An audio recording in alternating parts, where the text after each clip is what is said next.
இன்னொன்னு நம்ம IP address பாத்தீங்கன்னா சில கிளாஸஸ் இருக்கு கரெக்டா. Class A, class B, class C, D and E. D and E பாத்தீங்கன்னா உங்களோட ரிசர்வேஷன் அண்ட் மல்டி காஸ்டிங்காக யூஸ் பண்றாங்க, அதை விட்டுருங்க. கிளாஸ் ஏ வந்து ஒரு லார்ஜர் நெட்வொர்க்காக யூஸ் பண்றது. கிளாஸ் பி வந்து ஒரு normal medium size business. Class C வந்து ஒரு ஹோம் நெட்வொர்க். அப்போ ஹோம் நெட்வொர்க்ல நமக்கு ஹாத்வே, இந்த ஜியோ எல்லாம் மோடம்ஸ் கொடுக்குறாங்க பாத்தீங்களா, அவங்க எல்லாமே இந்த 192 சீரியஸ்ல தான் கொடுப்பாங்க கிளாஸ் சி அட்ரஸ். இதுவே கிளாஸ் ஏங்கிறது எதில் ஆரம்பிச்சு எதுல முடியும்? 1 to 126. அந்த 127 என்ன சொல்லியிருக்கேன்? Loop back address. இப்ப லூப் பேக் அட்ரஸ் எப்ப பயன்படுத்துவாங்கன்னு சொல்றேன் பாருங்க. இப்ப நான் சொன்னேன்ல, ஒரே மிஷினுக்கு 2 ஐபி அட்ரஸ் கான்ஃபிகர் பண்ணா கான்ஃபிளிக்ட் அடிச்சிருன்னு சொல்லிட்டு. இப்ப அந்த நெட்வொர்க்ல அப்படி கான்ஃபிளிக்ட் அடிச்சிருக்கு அப்படின்னா லூப் பேக் அட்ரஸை நம்ம செக் பண்ணி பார்க்கணும். லூப் பேக் என்னது? லூப் பண்ணி பார்க்கும், ரிப்பீட் பண்ணி பார்க்கும் எந்த இடத்துல உங்களுக்கு கான்ஃபிளிக்ட் அடிச்சிருக்குன்னு சொல்லிட்டு. அந்த 127.0.0.0 அட்ரஸ் எதுக்காக யூஸ் பண்ணோம்னா, உங்க நெட்வொர்க்குள்ள ஏதாவது இஷ்யூ இருக்கா இல்லையான்றதை டெஸ்ட் பண்ணி பார்க்கறதுக்காக யூஸ் பண்ற அட்ரஸ் தான் லூப் பேக் அட்ரஸ். அதை நம்ம சும்மாலாம் டெஸ்ட் பண்ணிட்டு இருக்க மாட்டோம். சடனா ஒரு சுவிட்ச்ல வந்து சுவிட்ச் நான் காமிச்சேன் பாத்தீங்களா, சுவிச்சஸ் ஒரு 24 போர்ட்ஸ் இருக்குமே. இப்ப அந்த 2 போர்ட்ல ஒரே மாதிரி திங்க கான்ஃபிகர் பண்ணியிருந்தோம்னா அந்த கம்ப்ளீட் இதுவே கான்ஃபிளிக்ட் அடிச்சு. அப்ப அந்த சுவிட்ச்ல வந்து கான்ஃபிளிக்ட் அடிச்சிருக்கா இல்லையா என்ன பண்ணுவாங்கன்னா, அந்த லூப் பேக் அட்ரஸ் அந்த பர்டிகுலர் சுவிட்ச்ல பிங் பண்ணி செக் பண்ணிக்கும். புரியுதா? நெட்வொர்க் கொலாபரேஷன் ஏதாவது நடந்திருக்கா அந்த இடத்துல அப்படின்னு செக் பண்ணி பார்த்து யூஸ் பண்ணி பார்ப்பாங்க. இதெல்லாம் நெட்வொர்க்கிங் டீம் பண்ற வேலை. பட் மேஜரா நம்ம AWS குள்ள ஒர்க் பண்ணும் போது இந்த மாதிரி கான்ஃபிளிக்ட்ஸ்லாம் மேக்ஸிமம் அடிக்காது. ஏன்னா ஐபி அட்ரஸ்லாம் ஆட்டோமேட்டிக்கா அசைன் ஆகுறதுனால. ஓகேவா? ஸோ இன்கேஸ் நான் பேசுறது ஏதாவது புரியலன்னா அங்கேயே ஸ்டாப் பண்ணி கேளுங்க, நான் பொறுமையா எடுத்துட்டு போறேன். ஏன்னா இதுக்கப்புறம் நம்ம நெட்வொர்க்கிங் அப்புறம் பார்க்குற எல்லா கான்செப்ட்ஸுமே கொஞ்சம் முக்கியமான கான்செப்ட்ஸ். ஓகே, இப்போ நான் 3 டயர் அப்ளிகேஷனை பத்தி நான் பேசியிருந்தேன் கரெக்டா. 3 டயர்ல என்னெல்லாம் இருக்கு? Web server, app server, database server. கரெக்டா? இப்போ நம்ம AWS VPC கிரியேட் பண்ணும்போது இந்த வெப் சர்வர்ஸ்லாம் எந்த சப்நெட்ல இருக்கணும்னு சொன்ன? Public subnet. எதனால அப்படின்னா, ஒரு ஃபேஸ்புக்கோட ஃப்ரண்ட் அண்ட் பேஜ், இது ஒரு ஃப்ரண்ட் அண்ட் பேஜ். ஓகே, இது பப்ளிக் சப்நெட்ல ஹோஸ்ட் பண்ணியிருந்தா மட்டும்தான் இன்டர்நெட் கேட்வே வழியா இந்த சர்வீஸை என்னால் ஆக்சஸ் பண்ண முடியும். இப்போ ஃபேஸ்புக்கை நான் லாகின் பண்ணி உள்ள போனோடனே அடுத்த லேயர் என்ன லேயர்? Application layer. அதாவது ஒரு அத்தான்டிகேஷன் பண்ணி உள்ள போறதுன்றதுனா பிரைவேட் ஜோன்ல தான் வச்சிருப்பாங்க. அதுக்கு பின்னாடி என்ன இருக்கும்? டேட்டாபேஸ். அப்போ இன்டர்வியூல கேட்பாங்க, what is your front end, what is your back end and what is your database. ஏன்னா ரியல் டைம்ல எல்லாமே 3 டயர் அப்ளிகேஷன் தான். இப்போ நம்ம யூஸ் பண்ற எல்லா அப்ளிகேஷனும் 3 டயர் அப்ளிகேஷன் தான். அப்போ ஃப்ரண்ட் எண்ட்னா நீங்க என்ன சொல்லுவீங்க? ஃபேஸ்புக்கோட ஃப்ரண்ட் பேஜ் ஃப்ரண்ட் எண்ட்னு சொல்லுவீங்களா? அது சொல்லக்கூடாது. எந்த லாங்குவேஜ்ல உங்க ஃப்ரண்ட் எண்ட் டெவலப் பண்ணப்பட்டிருக்குன்னு சொல்லுங்க. அப்போ எதுல டெவலப் பண்ணுவாங்கன்னா HTML, CSS, ஒரு ஜாவா ஸ்கிரிப்ட், ஒரு ஆங்குலர், ஒரு ரியாக்ட், இதுல யூஸ் பண்ணுவாங்க. இப்போ ஃப்ரண்ட் எண்ட் முடிஞ்சிருச்சா, அது ஃபுல்லாவே ஸ்டாட்டிக் கண்டென்ட் டெவலப் பண்றதுக்காக யூஸ் பண்ற லாங்குவேஜஸ். அப்படி நீங்க பேக் எண்ட் போனீங்கன்னா நிறைய பேர் பேக் எண்ட்னா டேட்டாபேஸ் சொல்லுவாங்க. பேக் எண்ட் அப்படின்றது என்னன்னா, ஒரு டைனமிக் கண்டென்ட்டை ரெடி பண்றதுக்காக யூஸ் பண்ற ஒரு code. For example Java, Python, Node.js, இதெல்லாம் நம்ம லேர்ன் பண்ண போறது கிடையாது. இது எல்லாமே டெவலப்பர் டெவலப் பண்றதுக்கான யூஸ் பண்ற பேக் எண்ட் லாங்குவேஜஸ். அப்போ இந்த பேக் எண்ட் லாங்குவேஜஸ்க்கு நம்ம என்ன பண்ணணும்? இன்ஃப்ராஸ்ட்ரக்சரை சப்போர்ட் பண்ணி கொடுக்கும். ஃபார் எக்ஸாம்பிள் உங்க டெவலப்பர் வந்து ஒரு ஜாவா பேஸ்ட் அப்ளிகேஷன் டெவலப் பண்றாரு வச்சுக்கோங்களேன். அப்ப அந்த ஜாவா பேஸ்ட் அப்ளிகேஷன் அந்த சர்வர்ல ரன் ஆகணும்னா நம்ம என்ன பண்ணணும்? சர்வரை கிரியேட் பண்ணணும், அதை ஜாவா இன்ஸ்டால் பண்ணி கொடுக்கணும். இதுதான் நம்ம வேலை. அதுக்கப்புறம் அந்த ஜாவா கோட ரன் பண்ண வைக்கிறது யாரோட வேலை? டெவலப்பர் வேலை. அப்போ நம்ம EC2 மிஷின் கிரியேட் பண்றது, அதுல ஜாவா இன்ஸ்டால் பண்றது, ஜாவா ஓடுறதுக்கு சப்போர்ட்டிங் தேவையான மிடில்வேர் காம்போனன்ட். நம்ம HTML எல்லாம் போட்டு ரன் பண்றதுக்கு அப்பாச்சி யூஸ் பண்ணுமா? அப்ப அதே நீங்க ஜாவா பேஸ்ட் அப்ளிகேஷன்ல ரன் பண்றதுக்கு என்ன யூஸ் பண்ணலாம்? டாம்கேட்னு ஒன்று இருக்கு. டாம்கேட் யூஸ் பண்ணலாம், JBoss யூஸ் பண்ணலாம், வெப்லாஜிக், நிறைய இருக்கு. அப்போ உங்க கம்பெனி ஏதோ ஒன்று ரெக்கமெண்ட் பண்ணுவாங்க. இப்போ நீங்க எப்படி install HTTP கொடுத்து இன்ஸ்டால் பண்ணீங்க, சேம் லைக் தட் அப்கமிங் கிளாஸ்ல டாம்கேட் எப்படி இன்ஸ்டால் பண்ணணும்னு சொல்லி கொடுக்க போறேன். இது 2 தான் மோஸ்ட் பாப்புலரா யூஸ் பண்ற ஒரு மிடில்வேர் காம்போனன்ட். இதை தாண்டி வரது இருக்குன்னா அதுக்கும் இதே ப்ரொசீஜர் தான். இப்போ நீங்க அப்பாச்சி இன்ஸ்டால் பண்ணோன்னே டிப்ளாய்மெண்ட் பார்த்து என்ன வந்தது? /var/www/html இருக்கா? இதே மாதிரி தான் நம்ம யூஸ் பண்ற ஒவ்வொரு மிடில்வேர் காம்போனன்ட்டுக்கும் ஒரு டிப்ளாய்மெண்ட் பார்க்கணும். நம்ம என்ன பண்ணணும்? நம்ம கோடை கொண்டு போயிட்டு அந்த பாத்துல வச்சிட்டோம் அப்படின்னா அந்த மிடில்வேர் காம்போனன்ட் அந்த கோடை ரீட் பண்ணி ப்ரௌசர்ல நமக்கு ஒரு அப்ளிகேஷனா காட்ட போகுது. அந்த அப்ளிகேஷனா காட்டணும் அப்படின்னா செக்யூரிட்டி குரூப்ல போர்ட் நம்பரும் ஓப்பன் பண்ணும், அதுவும் நம்ம மறக்கக்கூடாது.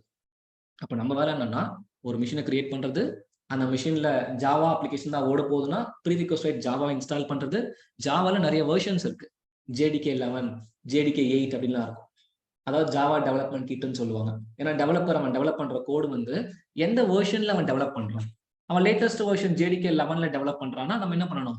JDK 11 ஜாவாவை இன்ஸ்டால் பண்ணி கொடுக்கணும். அந்த இன்ஸ்டாலேஷன் சொல்லித்தரேன், ஜஸ்ட் ஒரு ஜென்ரல் அண்டர்ஸ்டாண்டிங் மட்டும் இருக்கட்டும். அப்போ JDK 11 இன்ஸ்டால் பண்ணிட்டுனா அதுக்கப்புறம் என்ன பண்ணணும்? அந்த அப்ளிகேஷன் ரன் பண்றதுக்கு ஒரு மிடில்வேர் காம்போனன்ட் வேணும். லெட்ஸ் டேக் டாம்கேட் இன்ஸ்டால் பண்ணலாம். அப்ப பாருங்க, வெப் சர்வர் இன்ஸ்டலேஷன் முடிஞ்சிச்சு, ஆப் சர்வர் முடிஞ்சிச்சு, இப்போ டேட்டாபேஸ். இப்போ டேட்டாபேஸ் பத்தி நம்ம பேச மாட்டேன், பட் டேட்டாபேஸ்னா இஸ் நத்திங் பட் ஒரு யூசர் இன்ஃபர்மேஷன்ஸ் எல்லாமே டேட்டாபேஸ்ல ரோஸ் அண்ட் காலம்ஸா ஸ்டோர் பண்ணி வச்சிருப்பாங்க. டேட்டாபேஸ் எல்லாமே டேபிள் தான் இருக்கும், அந்த டேபிள்ல ரோஸ் அண்ட் காலம்ஸ். நீங்க எக்ஸல் ஷீட் பார்த்திருக்கீங்கல்ல, சேம் லைக் த டேட்டாபேஸ்ல ஒரு ரோ அண்ட் காலம் கிரியேட் பண்ணி நம்ம யூசர் இன்ஃபர்மேஷன்ஸ் ஸ்டோர் பண்ண போறோம். அப்போ ஒரு முறை இங்க போயிட்டு நீங்க சைன் அப் கிரியேட் அக்கௌண்ட் கொடுக்குறீங்க இல்லையா, இங்க கொடுக்குற இன்ஃபர்மேஷன்ஸ்லாம் உங்களுக்கு எங்க ஸ்டோர் ஆக போகுது? டேட்டாபேஸ். அந்த புரிதல் எல்லாருக்கும் இருக்கு இல்லையா? இப்ப அடுத்த முறை நீங்க லாகின் பண்ணும்போது என்ன பண்ணும்?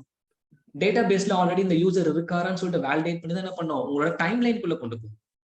ஓகே, அப்ப பாருங்க, ஒரு 3 tier அப்ளிகேஷன்ல web server, app server, database server. அப்போ what is your front end கேட்டானா, my front end is developed with the help of HTML, CSS, JavaScript and also we are using Angular and React for making better interface. Angular React எதுக்கு use பண்ணுவாங்க? கலர்ஃபுல்லான interface உங்களுக்கு இருக்கிறதுக்காக use பண்ற ஒரு technology. அப்படியே back எண்ட்ல என்னன்னு கேட்டாங்கன்னா, my application is completely developed on Java சொல்லலாம். அப்ப டேட்டாபேஸ் நீங்க யூஸ் பண்றீங்க, we are using MySQL database. அப்ப இந்த மூணுமே AWS நம்ம கிட்ட இருக்கு. Got it? இப்போ நான் இதை பத்தி ஏன் பேசுறேன்னா, VPC நீங்க கிரியேட் பண்ணும்போது சப்நெட்னு கிரியேட் பண்ணுவீங்க. அப்ப நான் கிரியேட் பண்ற அந்த சப்நெட்ஸ்ல, ஓகேங்களா, பப்ளிக் சப்நெட்னா என்ன? அப்போ வெப் சர்வர்ஸ்ல நீங்க பிளேஸ் பண்றதுக்கான திங் வந்து public subnet. App servers, database server எங்க வைக்க போறோம்?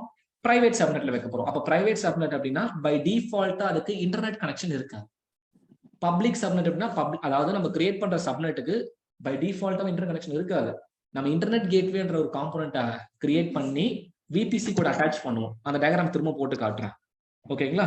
சோ அதுல இருந்து நம்ம ஒரு ரவுட்டிங் டேபிள்ல என்ன பண்ணுவோம்? ரவுட் பண்ணுவோம். Okay, 1 second.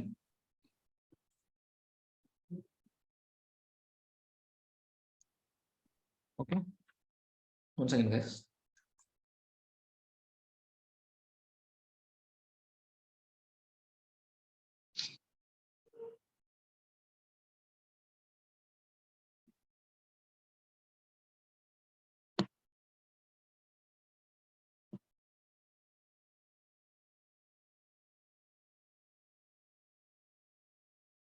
ஓகே, இப்போ நான் இந்த கான்செப்ட்ஸ் எல்லாமே நம்ம டிஸ்கஸ் பண்ணியிருக்கோம். Okay, so public subnet, private subnet, route table, இதை டீடைல்ல என்ன பண்ணலாம்னா அழகா திரும்ப டயராமெட்டிக்கா வரைஞ்சு டயராம் வரை போறோம். மீன்வைல் அப்படியே கான்ஃபிகர் பண்ணலாம். ஓகே, இப்போ ஃபர்ஸ்ட் திங் நம்ம போன கிளாஸ்ல டிஸ்கஸ் பண்ணது எல்லாமே நான் உங்களுக்கு இங்க VPC டெஃபினிஷன் நோட்ஸ்ல போட்டு வச்சிருக்கேன். ஓகே, இதெல்லாமே டெக்னிக்கல் டேர்ம்ஸ் தான், பட் திரும்ப திரும்ப இதை நீங்க பேசும்போது தான் இந்த வார்த்தைகள் ரொம்ப பரிச்சயம். இல்லைன்னா நீங்க மறந்துடுவீங்க. டக்குன்னு இன்டர்வியூல போயிட்டு if my CIDR block is /24 அப்படின்னு கேட்பான். CIDR அப்படின்னு நீங்க யோசிக்க ஆரம்பிச்சீங்கன்னா கால்குலேஷன்ஸ் மைண்ட்ல வராது. ஓகே, அப்ப CIDRனாலே கிளாஸ்லெஸ் இன்டர் டொமைன் ரவுட்டிங். அதாவது என்னது? ஒரு பெரிய நெட்வொர்க்கை சின்ன சின்ன நெட்வொர்க்கை உடைக்கிறதுக்காக நான் யூஸ் பண்ற ஒரு ஸ்ட்ராட்டஜி. ஓகே, அப்ப சப்நெட்னா என்ன? அதுக்கான டெஃபினேஷன் இங்க கொடுத்துருக்கேன். இப்போ நான் பேசின எல்லா விஷயமே சப்நெட்னா என்ன, ரவுட்டிங் டேபிள்னா என்ன, இன்டர்நெட் கேட்வேனா என்ன, ஓகே, NAT கேட்வே என்ன, எல்லாமே இதுல இருக்கு. ப்ரிப்பேர் பண்ணுங்க. இப்போ VPC கிரியேட் பண்றதுக்கு மொத்தமாவே நமக்கு எத்தனை ஸ்டெப்ஸ் தேவைப்படும்னா இவ்வளவுதான், ஒரு 7 ஸ்டெப் தான். ஓகேவா? ஸோ இன்னைக்கு நம்ம VPC கிரியேட் பண்ணும்போது ஸ்டெப் பை ஸ்டெப்பா இந்த பாயிண்ட் நீங்க படிச்சுக்கிட்டே வர போறீங்க. நான் மீன்வேல் என்ன போறேன், டயராமெட்டிக்காவும் வரைய போறேன், கன்சோலுக்குள்ள லாகின் பண்ணி ப்ராக்டிகல்ஸாவும் பண்ணணும். ஸ்டார்ட் பண்ணிடலாமா? இப்போ ஒரு சின்ன இன்டர்வியூ கொஸ்டினோட ஆரம்பிக்கிறேன். நீங்க AWS அக்கௌண்ட்டை லாகின் பண்ண உடனே, ஓகே, ஸோ இப்போ நான் ஃப்ராங்க்ஃபர்ட் ரீஜன்ல இருக்கேன். இங்க நீங்க சர்வீசஸ்ல போயிட்டு அண்டர் நெட்வொர்க்கிங், கரெக்டா? நெட்வொர்க்கிங் கண்டென்ட் டெலிவரின்னு சொல்லுவாங்க. இப்போ இதுக்குள்ள என்ன சர்வீஸ் நம்ம பார்க்க போறோம் அப்படின்னா VPC. என்ன சொல்றோம் பாருங்க, ஐசோலேட்டட் கிளவுட் ரிசோர்சஸ். இப்போ நம்ம யூஸ் பண்ற கிளவுட் பப்ளிக் கிளவுடா, பிரைவேட் கிளவுடா? AWS is a public or private? Public cloud. Public cloud. Okay, so private cloud னா என்னது?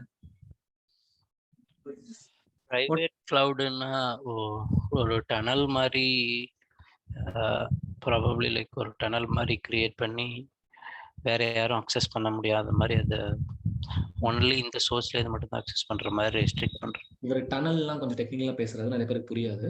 இப்போ ஒரு VPN கனெக்ட் பண்ணி இல்ல, சிம்பிளா நான் சொல்லிடுறேன். Private cloud is nothing but our own data centre. Own data சென்டர்னா என்னது? அந்த டேட்டா சென்டர்ல இருக்கிற டிவைசஸ், நெட்வொர்க் காம்போனன்ட்ஸ் எல்லாமே அந்த கம்பெனிக்குள்ள இருக்கிறவங்க மட்டும் தான் யூஸ் பண்ண முடியும். அப்போ பப்ளிக்ன்றது ப்ரௌசர்ல போயிட்டு amazon.com ஹிட் பண்ணா ஒரு வெப்சைட் பேஜ் வருதா, நம்ம லாகின் பண்ணி யூஸ் பண்றோமா? அப்ப காக்னிசன்ட்க்கு டேட்டா சென்டர் இருக்கா? நம்ம அந்த டேட்டா சென்டர் இன்டர்நெட் வழி அக்சஸ் பண்ணிட்டு இருக்கோமா? இல்ல, கரெக்டா? ஓகே, அப்போ கிளவுட்ன்றது பப்ளிக்னா any one can access from anywhere with the help of internet. பிரைவேட்ன்றதும் கைண்ட் ஆஃப் கிளவுட் தான். கிளவுட் இஸ் நத்திங் பட் பப்ளிக்கா எங்க ஆக்சஸ் பண்ணிக்கலாம். பிரைவேட் கிளவுட்ன்றது நம்மளோட ஓன் நெட்வொர்க்குள்ள இயங்கிட்டு இருக்க ஒரு டேட்டா சென்டர். அதை நம்ம எப்போ நம்ம பப்ளிக் ஆக்குவோம், அந்த டேட்டா சென்டரை நம்ம எல்லாரும் ஆக்சஸ் பண்ற மாதிரி டிஃபைன் பண்ணிட்டோம்னா அது பப்ளிக். இப்போ என்னோட இந்த கிரீன்ஸ் டெக்னாலஜியோட ஒரு பிரான்ச்லயே ஒரு ரூம்குள்ள நான் ரேக்ஸ் எல்லாம் போட்டு டிவைசஸ் எல்லாம் வச்சுக்கிட்டு அதுக்குள்ள அப்ளிகேஷன் ஹோஸ்ட் பண்ணி ரன் பண்ணிக்கலாம். அது ஒரு குட்டி டேட்டா சென்டர் தான். அது என்னோட பிரைவேட் டேட்டா சென்டர். அதை யாரும் வெளியே இருந்து ஆக்சஸ் பண்ண முடியாது. அவங்க ஆக்சஸ் பண்ண என்ன பண்ணணும், என் கம்பெனிக்குள்ள வரணும், அவங்களுக்கு நான் ஒரு லாகின் கொடுத்தா மட்டும் தான் ஆக்சஸ் பண்ண முடியும். இப்போ பப்ளிக் கிளவுட், பிரைவேட் கிளவுட் புரிஞ்சிச்சா? ஹைபிரிட் கிளவுட் என்ன தெரியுமா? What is hybrid?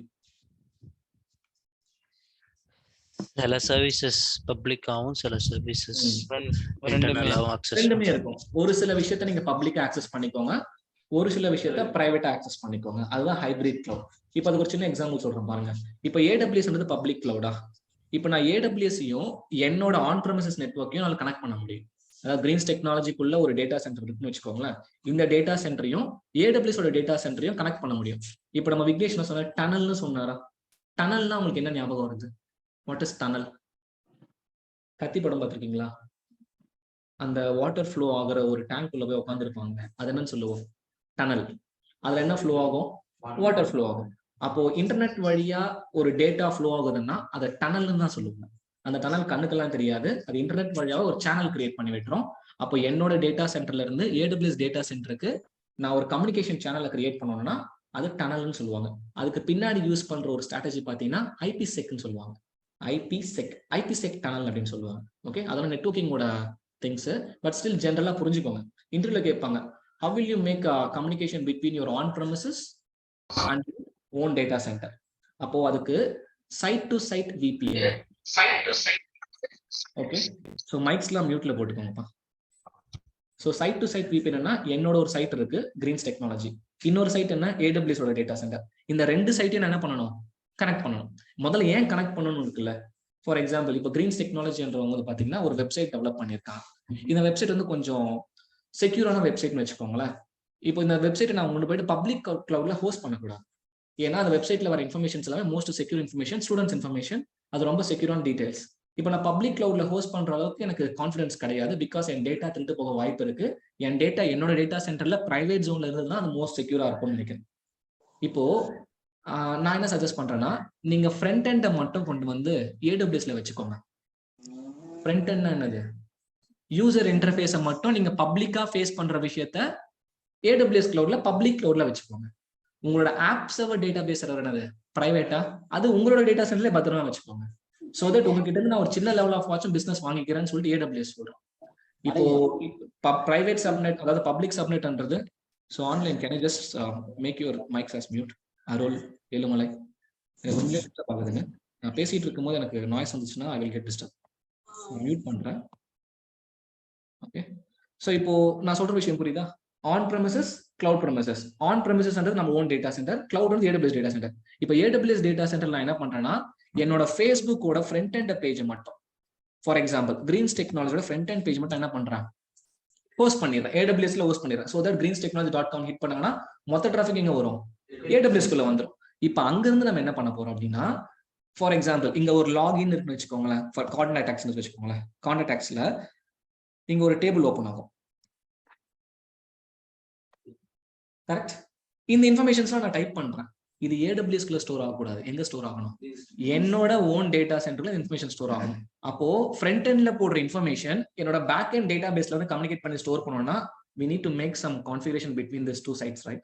That is called site to site VPN. இங்க ஒரு சைட், அந்த ஒரு சைட், இந்த ரெண்டு சைட் இணைக்கிறது தான் side to side VPN, which means virtual private network. அதுதான் அந்த டனல்னு சொல்லுவாங்க. ஒரு புரிதல் இருக்கா என்ன நடக்குதுன்ட்டு? இதெல்லாம் நம்ம பெரிய அளவுக்கு பண்ண மாட்டோம். பட் ஸ்டில் இன்டர்வியூல கேட்டாங்கன்னா சொல்லணும், எப்படி என்னோட டேட்டா வந்து ஆன் ப்ரெம்லயும் இருக்கு, கிளவுட் ப்ரெம்லயும் இருக்கு, இந்த ரெண்டுத்தையும் எப்படி கனெக்ட் பண்ணி கொடுப்பீங்க அப்படின்னு கேட்டானா, இந்த மாதிரி நம்ம சைட் டு சைட் VPN ஒரு ஸ்ட்ராட்டஜி யூஸ் பண்ணி பண்ணிக்கலாங்க. அதை நம்ம கான்ஃபிகர்லாம் பண்ண போறது இல்லை, ஜஸ்ட் இப்படி பண்ணிக்கலான்ற ஐடியா மட்டும் இருக்கட்டும். இப்போ நம்ம மொத்தமாவே என்ன பண்ண போறோம், AWS-குள்ள தான் வச்சு யூஸ் பண்ண போறோம். அந்த public subnet, private subnet, database எல்லாமே அதுக்குள்ள தான். அந்த web server, app server, database servers எல்லாமே ஒரே கிளவுடுக்குள்ள ஒரே VPC-குள்ள தான் வைக்கும். இது புரியுதா? ஓகே, ரொம்ப இப்போ ஹைபிரிட் எடுத்துருங்க. நான் வந்து உங்களுக்கு 3 ஆப்ஷன் சொன்னேன். பப்ளிக் கிளவுட்ன்றது எல்லாமே AWS குள்ளேயே, web server, app server, database server AWS குள்ளேயே இருக்கு. ஓகேங்களா? பிரைவேட் சப்நெட், பிரைவேட் கிளவுட்ன்றது நம்மளோட ஓன் டேட்டா சென்டருக்குள்ள நான் வச்சு மேனேஜ் பண்ணிட்டு இருக்கேன். இப்போ ஹைபிரிட்ன்றது என்னது? ஒரு சில ரிசோர்சஸ் பப்ளிக் கிளவுட்லயும், ஒரு சில ரிசோர்சஸ் பிரைவேட் கிளவுட்லயும், இது ரெண்டை இணைக்கிறதுக்காக யூஸ் பண்ற ஒரு ஸ்ட்ராட்டஜி தான் side to side VPN. That's it. AWS side to side VPN ஒரு சர்வீஸே இருக்கு. நான் உங்களுக்கு எக்ஸ்ப்ளோர் பண்ணி காட்டுறேன். ஓகே, இப்போ இங்க என்ன சொன்னா பாத்தீங்களா? அவன் ஐசோலேட்டட் ரிசோர்சஸ் என்ன போட்டிருந்தது? கிளவுட். Isolate cloud resources. இப்போ VPCன்றது விர்ச்சுவல் பிரைவேட் கிளவுட். என்னதான் என்னோட கிளவுட் வந்து பப்ளிக்கா இருந்தாலுமே கூட அதுக்குள்ள வந்து நீ என்ன பண்ணு, உனக்கான பிரைவேட் கிளவுட உருவாக்கிக்கன்னு சொல்ற. இப்போ similar to our on premises private network. நீங்க கிளவுட்ன்றது பப்ளிக்கா யூஸ் பண்ணிட்டு இருக்கீங்க, ஓகே. ஆனா அந்த பப்ளிக் கிளவுடுக்குள்ளேயே உங்களோட ரிசோர்ஸை நீங்க ஐசோலேட் பண்ணி பிரைவேட்டாவும் வச்சுக்கலாம் அப்படின்றான். விச் மீன்ஸ் இன்டர்நெட் கேட்வே என்ற ஒரு டிவைஸை யூஸ் பண்ணி நீங்க ரவுட்டிங் டேபிள்ல ரவுட் போடாம இருந்தீங்கன்னா அன்லெஸ் ஆர் அன்டில் அந்த பர்டிகுலர் நெட்வொர்க் எப்படி இருக்கும்? பிரைவேட்டா தான் இருக்கும். இந்த பாயிண்ட்டை புரிஞ்சுக்கோங்க. AWS குள்ள நான் கிரியேட் பண்ற ஒரு நெட்வொர்க் இன்டர்நெட் கேட்வேன்ற காம்போனன்ட்டை யூஸ் பண்ணி ரவுட்டிங் டேபிள் வழியா நான் ரவுட்டர் டிராஃபிக் பண்ணாம இருந்துட்டேன் அப்படின்னா அது வரைக்கும் அது பிரைவேட்டா ஐசோலேட்டா தான் இருக்கும், யாராலையும் அக்சஸ் பண்ண முடியாது. அதுவே இன்டர்நெட் கேட்வே யூஸ் பண்ணி நான் ரவுட் பண்ணிட்டேன்னா அது அப்போ பப்ளிக்கா மாறிடும். புரியுதா? இப்போ நான் ஜஸ்ட் இந்த கான்ஃபிகரேஷன் மட்டும் பண்ணிட்டே வரேன். ஸ்டெப் பை ஸ்டெப் நம்ம நீங்க படிச்சுட்டே இருங்க, நான் பண்ணிட்டே வரேன். Okay, so let me start with online. Okay sir, சொல்லுங்க. இப்போ நீங்க சொன்ன மாதிரி இப்போ பிரைவேட் டேட்டா சென்டர்ன்றது ஒரு ஆன் பிரமிசஸ் டேட்டா சென்டர் நம்ம வந்து யூஸ் பண்றோம், அக்சஸ் பண்றோம். ஓகே, இப்போ பிரைவேட் கிளவுடுனாலே பேசிக்கலி நம்ம இங்கே இல்லாம சம்வேர் எல்ஸ் ஜியோகிராபிக்கலி வெளியே எங்கேயோ இருக்குன்னு அர்த்தம். இப்போ வந்து பிரைவேட் கிளவுடுன்னு சொல்லும் பொழுது அது கிளவுடு வந்து ஜென்ரலி அது வந்து இன்டர்நெட்டுக்கு எக்ஸ்போஸ் ஆகணும். பட் பிரைவேட் கிளவுடுன்னும் பொழுது அது வித் லோக்கலாக தான் அக்சஸ் பண்ணும்போது அது எப்படி நம்ம கிளவுடுன்னு டிஃபைன் பண்ணுவோம் ஆக்சுவலி? ஓகே, இப்போ நான் சொல்றேன் பாருங்க. இப்போ நான் சொல்றது AWS குள்ள நான் என்ன பண்றேன்னா ஒரு நெட்வொர்க் கிரியேட் பண்ணேன். ஓகே, ஃபார் எக்ஸாம்பிள் சே இதுதான் ஒரு VPC. ஓகே, இந்த VPC குள்ள நான் என்ன பண்ணிருக்கேன்னா I have created multiple subnets. நல்லா லிசன் பண்ணிக்கோங்க. இது பப்ளிக் நெட்வொர்க்ல லாகின் பண்ணி பிரைவேட்டா நான் என்ன பண்ணிட்டு இருக்கேன், ஒரு நெட்வொர்க்கை கிரியேட் பண்ணிட்டு இருக்கேன். இப்போ இது VPC. இந்த VPC குள்ள நான் இன்டர்நெட் கேட்வேன்னு நான் அட்டாச் பண்ணிட்டேப்பா. ஓகேவா? இப்படி அட்டாச் பண்ணிட்டா மட்டும் இவனுங்கெல்லாம் பப்ளிக்கா மாற மாட்டாங்க. ஓகே, நான் என்ன பண்ண போறேன்னா ரவுட் டேபிள் ஒன்று கிரியேட் பண்ணுவேன். ரவுட் டேபிள் கிரியேட் பண்ணி உன்னை மட்டும் நான் என்ன பண்றேன், பப்ளிக்கு கொண்டு போறேன். நீங்கெல்லாம் பிரைவேட்ல இருங்க. சோ தட் இது AWS கிளவுட்லயே இருந்தாலுமே கூட இதை நான் பிரைவேட்டா வச்சுக்கிறதுனால யாராலுமே இன்டர்நெட் வழியா இந்த சர்வீஸை அக்சஸ் பண்ண முடியாது. இந்த சர்வீசஸ் எப்படி அக்சஸ் பண்ண முடியும் ஆக்சுவலி? அப்புறம் பண்ண முடியும்னா again you have to create one more route table. ஒரு ரவுட் டேபிள் கிரியேட் பண்ணணும். ஃபார் எக்ஸாம்பிள் இங்க தான் EC2 மிஷின் ஓடிட்டு இருக்குன்னு வச்சுக்கோங்க, இந்த சப்நெட்குள்ள. ஓகே, இந்த சப்நெட்குள்ள EC2 மிஷின் ஓடிட்டு இருக்கு. Let's consider this is my public subnet. நான் ஒரு நேம் வைக்கிறேன், பப் சப்நெட் அப்படின்னு வைக்கிறேன். அண்ட் இது வந்து பாத்தீங்கன்னா பிரைவேட் சப்நெட், நான் ஜஸ்ட் நேமிங் மட்டும் தான் வைக்கிறேன். ஓகேவா? இப்போ இதுதான் இன்டர்நெட் கேட்வே, கரெக்டா? IGW நான் கொடுத்துருக்கேன். இது என்னோட ரவுட் டேபிள். இப்போ உங்களோட கான்செப்ட் என்ன? இந்த பப்ளிக் சப்நெட்ல ஓடிட்டு இருக்க ஒரு EC2 மிஷின்குள்ள ஃபேஸ்புக்கோட ஃப்ரண்ட் அண்ட் பேஜ் ஓடிட்டு இருக்கு. இதை நான் பப்ளிக்கா ஆக்சஸ் பண்ணி ஆகணும், அப்பதான் என்னோட வெப் பேஜ்குள்ள லாகின் பண்ண முடியும். அப்ப இதை நான் பப்ளிக் எக்ஸ்போஸ் பண்ணணும்னா ரவுட் டேபிளை கிரியேட் பண்ணி இன்டர்நெட் கேட்வேயோட கனெக்ட் பண்ணா மட்டும்தான் இதை என்னால பப்ளிக்கா ஆக்சஸே பண்ண முடியும். பப்ளிக் என்னது? ஒண்ணு இல்ல, ஒரு புட்டியை ஓபன் பண்ணி இந்த மிஷினோட IP அட்ரஸை போட்டு நான் கனெக்ட் பண்ணா இந்த டிராபிக் எப்படி போகும்? டைரக்டா இன்டர்நெட்ல போயிட்டு இன்டர்நெட் கேட்வேயை ரீச் பண்ணும். இன்டர்நெட் கேட்வே ரீச் பண்ணி இந்த பர்டிகுலர் IP அட்ரஸ் சோர்ஸ் எங்க இருந்து ஆரிஜினேட் ஆயிருக்கு, அப்ப பாத்தீங்கன்னா இந்த மிஷின்ல இருந்து ஆரிஜினேட் ஆயிருக்க இன்ஃபர்மேஷன் இந்த ரவுட்டிங் டேபிள்குள்ள இருக்கு. அப்ப டிராபிக் ரவுட் பண்ணிடுமா? இப்போ இது பிரைவேட் சப்நெட்ல இருக்கு. இதுக்கு நான் இன்டர்நெட் கேட்வே என்ற ரவுட் டேபிள் எல்லாம் கொடுக்கவே மாட்டேன். ஏன்னா இது என்னோட app servers and database server இருக்க வச்சிருக்க ஒரு பிசினஸ். அப்போ அன்லெஸ் ஆர் அன்டில் இதுக்கு நான் இன்டர்நெட் கேட்வே வழியா ரவுட் டேபிள் கொடுக்காதனால இது பிரைவேட்டாவே தான் இருக்கும். என்னதான் இது பப்ளிக் கிளவுட்ல இருந்தா கூட இது பிரைவேட்டா தான் இருக்கும், யாரும் இதை ஆக்சஸ் பண்ணவே முடியாது. புரியுதா? இதை எடிட் பண்றது, மாடிஃபை பண்றது நீங்க பப்ளிக் வழியா போயிட்டு மாடிஃபை பண்ணிட்டு இது பண்ணீங்க. ஆனா அக்சஸ் மட்டும் யாருக்கும் கொடுக்க மாட்டீங்க. அவ்வளவுதான். Okay, okay. இப்போ இதுலயே நம்ம என்ன பண்ணலாம்னா, நீங்க ஒரு செஷன்ல IAM பார்த்திருப்பீங்க.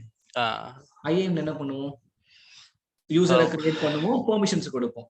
அப்போ நீங்க என்ன பண்ணலாம், இந்த விபிசியை யாரும் என்ன தவிர்த்து ஆக்சஸே பண்ணக்கூடாதுன்ற மாதிரி என்ன பண்ணலாம், ரெஸ்ட்ரிக்ஷன் பண்ணி வச்சுக்கலாம். கரெக்டா?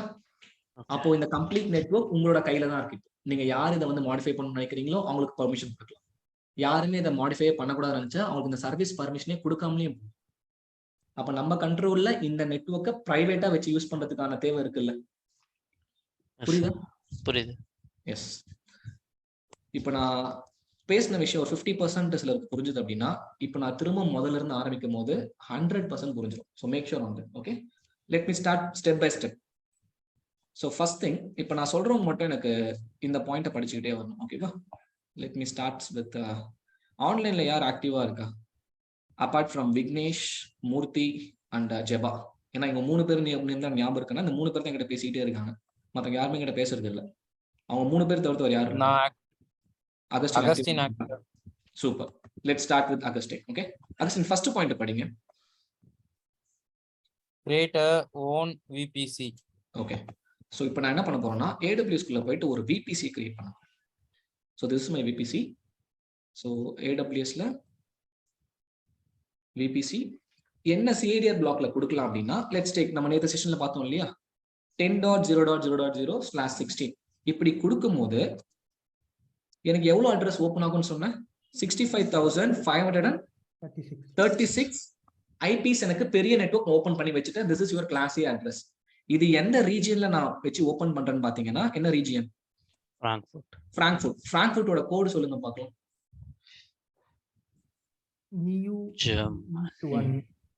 EU East 1 Central 1 South 1? Central 1. EU-1. EU1 என்னது? யூரோப். ஓகே, அந்த கோட் வேர்ட்ஸ்லாம் கொஞ்சம் பார்த்து வச்சுக்கோங்க. ஏன்னா ரீஜியன்ஸ் வச்சு நம்ம பேச மாட்டோம், அதிகமா அந்த கோட் வச்சு தான் பேசுவோம். ஏன் தெரியுமா, நான் இப்போ மேனுவலா பண்ற விஷயத்தை எல்லாமே அப்கமிங் டேஸ்ல CLI கமாண்ட்ஸ் வழியா பண்ணுவேன். CLI கமாண்ட்ஸ் என்னது? கமாண்ட் லைன் இன்டர்ஃபேஸ் வழியா நான் ரிசோர்ஸை கிரியேட் பண்ணும். அப்படி ரிசோர்ஸை கிரியேட் பண்ணும்போது நான் மும்பை, பிராங்க்ஃபர்ட் சொன்னா மிஷினுக்கு புரியாது, AWSக்கு புரியாது. AWS பேக் எண்ட்ல அவன் எப்படி கூப்பிடுவான்னா அந்த ரீஜியன் கோட வச்சு தான் கூப்பிடுவாங்க. உங்களுக்கு தெரியலன்னா நம்ம அக்கௌண்ட் லாகின் பண்ணி பண்ணிக்கலாம், not a matter. But still நம்ம யூஸ் பண்ண போறது ஒரு ரீஜனோ 2 ரீஜனோ அதிகமாக யூஸ் பண்ண போறோம். அந்த கோடு தெரிஞ்சுக்கிட்டீங்கன்னா டக்குன்னு கிளைண்ட் கேட்போம். உங்க கிளைண்ட் நீங்க கம்பெனில ஒர்க் பண்ற போது ஒரு இன்டர்வியூ அட்டெண்ட் பண்றீங்கன்னு வச்சுக்கோங்களேன், உங்க ப்ராஜெக்ட் எந்த ரீஜன்ல AWSல ஓடிட்டு இருக்கு அப்படின்னு கேட்கும் போது மும்பைன்னு சொல்றதுக்கும் சவுத் -1 சொல்றதுக்கும் வித்தியாசம் இருக்கு. பிராங்க்ஃபர்ட்னு சொல்றதுக்கும் யூரோப் சென்ட்ரல் 1 அப்படின்னு சொல்லும் போதும் வித்தியாசம் இருக்கு. புரியுதா? அப்போ நம்ம குவாலிட்டி எங்கெல்லாம் நம்ம இம்ப்ரூவைஸ் பண்ணணும் அப்படின்னா இந்த மாதிரி சின்ன சின்ன விஷயத்துல என்ன பண்ணிக்கணும், இம்ப்ரூவைஸ் பண்ணிக்கணும்.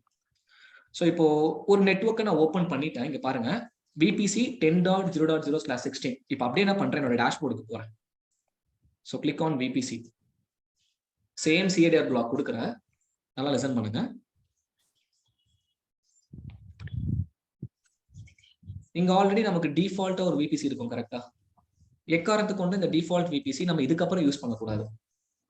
விச் மீன்ஸ் நான் இதுக்கப்புறம் நீங்க கிரியேட் பண்ற EC2 machines AWS VPC create பண்ணி தான் பண்ணணும்னு சொல்ல வரல.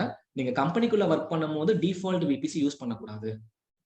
ஓகே, ஏன்னா டிஃபால்ட் VPCல டிஃபால்ட் இன்டர்நெட் கேட்வே அட்டாச் பண்ணி டிஃபால்ட்டாவே எல்லா சப்நெட்ஸ்க்குமே என்ன பண்ணிருக்கான், இன்டர்நெட் டிராஃபிக் ரவுட் பண்ணி வச்சிருக்கான். ஓகே, அப்படி இருக்கிறதுனால ப்ராக்டிகல்ஸ் பண்ணும்போது மட்டும்தான் நீங்க டிஃபால்ட் VPC யூஸ் பண்ணணும். ஒரு கம்பெனிக்குள்ள போயிட்டீங்கன்னா நம்மளோட ஓன் கஸ்டமைஸ்டு VPC தான் கிரியேட் பண்ணிக்கணும். ஸோ இப்போ ஒரு VPC இருக்குன்னா அந்த VPCக்கு சப்நெட்ஸ் இருக்கும், கரெக்டா? இங்க பாருங்க, இந்த ஒரு VPCக்கு எத்தனை சப்நெட் இருக்கு பாருங்க, 3 சப்நெட்மே 3 டிஃப்ரெண்ட் அவைலபிலிட்டி ஜோன்ல இருக்கும். ஒத்துக்கிறீங்களா? 1A 1B 1C. இப்ப பாருங்க, இவன் என்ன ரேஞ்ச் யூஸ் பண்றான், என்ன கிளாஸ் யூஸ் பண்றான்? 172 எந்த கிளாஸ் கீழ வரும்? 172 கிளாஸ் B யா கிளாஸ் C யா? Class B. அப்போ /20 போட்டா இவ்வளோ அவைலபிள் IP அட்ரஸ் நமக்கு கிடைக்குது, கரெக்டா? இது அப்படியே விட்டுருங்க. இப்ப நான் நம்மளோட VPC கிரியேட் பண்றேன். இப்ப என் VPC கிரியேட் பண்ண போறேன், எனக்கு ஏத்த மாதிரி என்ன பண்ண போறேன், சப்நெட்ஸ் நான் கிரியேட் பண்ண போறேன். So create VPC. இப்போ அகஸ்டின் சொன்னதுக்கு மாதிரி எவ்வளவு பண்ண போறோம், கிரீன்ஸ் VPC அப்படின்னு நான் கொடுத்துக்கிட்டு என்னோட CADR பிளாக் 10.0.0.0/16 கொடுக்குறேன். நான் IPv6 யூஸ் பண்ண போறது கிடையாது, இட்ஸ் ஜஸ்ட் IPv4 அட்ரஸ். இங்க பாருங்க, டெனன்சி, டெனன்ட்னா என்னன்னு சொல்லியிருக்கேன், வாடகை, குத்தகை. இப்போ நீங்க VPC கிரியேட் பண்ணும் போது இதுவும் ஏதோ AWSல ஒரு நெட்வொர்க் டிவைஸ்க்குள்ள போயிட்டு தான் இந்த ரேஞ்ச் நமக்கு ஓப்பன் ஆக போகுது. அப்போ EC2 கிரியேட் பண்ணும்போது ஒரு நெட்வொர்க், ஒரு டிவைஸ் வருதா, நமக்கு ஒரு EC2 மிஷின் வருதா? Same like that networking component கூட பேக் எண்ட்ல நமக்கு விர்ச்சுவலைஸ் தான் பண்ணி வச்சிருப்பாங்க. இப்போ நீங்க டெடிகேட்டடா எடுத்துக்க போறீங்களா, அதாவது 10.0.0/16 கொடுக்கும் போது உங்களுக்காக டெடிகேட்டடா ஒரு நெட்வொர்க் டிவைஸ் வேணும்னு நினைச்சீங்கன்னா you can go with dedicated. இல்ல எனக்கு டிஃபால்ட்டாவே இருக்கட்டும், விச் மீன்ஸ் அதே டிவைஸ்ல விர்ச்சுவலா இன்னொருத்தன் வந்து நெட்வொர்க் ரேஞ்ச் எடுத்தாலும் எடுத்துக்கலாம், அப்படியும் பண்ணலாம். But just go with default create VPCன்னு கொடுக்குறேன்.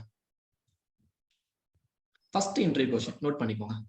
while creating VPC, what are the components will get created at back end? நீங்க VPC கிரியேட் பண்ணும்போது கூடவே என்னெல்லாம் கிரியேட் ஆகும் அப்படின்னு கேட்பாங்க.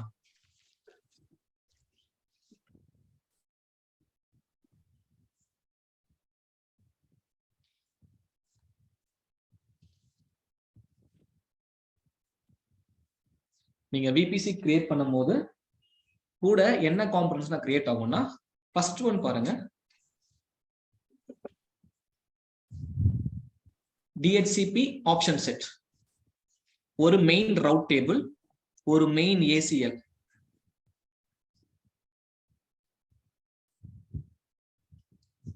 நோட் பண்ணிட்டீங்களா? DHCP option set. DHCP என்ன சொன்ன? ஏன் அது இந்த VPC லெவல்ல நமக்கு அசைன் ஆகுது? சப்நெட் பெருசு. நத்திங். இங்க பாருங்க, எனக்கு இங்க DHCP இந்த VPC லெவல்ல பை டிஃபால்ட்டா எனேபிள் ஆகிறதுக்கான ரீசன், இதுக்குள்ள நான் இப்ப சப்நெட்ஸை கிரியேட் பண்ண போறேன். கிரியேட் பண்ற சப்நெட்ஸ் இந்த பெரிய நெட்வொர்க்ல இருந்து தான் உடைச்சு எடுக்க போறேன். கரெக்டா? இங்க 10 நெட்வொர்க் கிரியேட் பண்ணிட்டு சப்நெட் 20 நெட்வொர்க் எல்லாம் கிரியேட் பண்ணக்கூடாது. நான் இந்த 65,536 IP அட்ரஸ் என்னோட ரெக்யர்மெண்ட்க்கு ஏற்ற மாதிரி என்ன பண்ண போறேன், உடைச்சு யூஸ் பண்ண போறேன்னா, அப்படி நான் உடைச்சு யூஸ் பண்ணும் போது அந்த சப்நெட்குள்ள ஒரு EC2 மிஷின் வரணும் இல்லையா? அப்படி வரும்போது எல்லாமே இந்த நெட்வொர்க்ல இருந்து தான் வர்றதுனால இந்த DHCP காமனா அந்த VPC லெவல்ல கிரியேட் ஆயிடுது.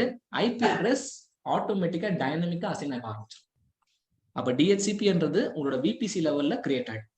அப்போ என்ன காம்பனன்ட்ஸ்லாம் கிரியேட் ஆகும்னா, DHCP கிரியேட் ஆகும், ஒரு மெயின் ரவுட் டேபிள் கிரியேட் ஆகும், இன்னொன்னு main NACL network ACL create ஆயிடும். இது முடிஞ்சிருச்சு. சோ அடுத்த பாயிண்ட் படிங்க அகஸ்டின்.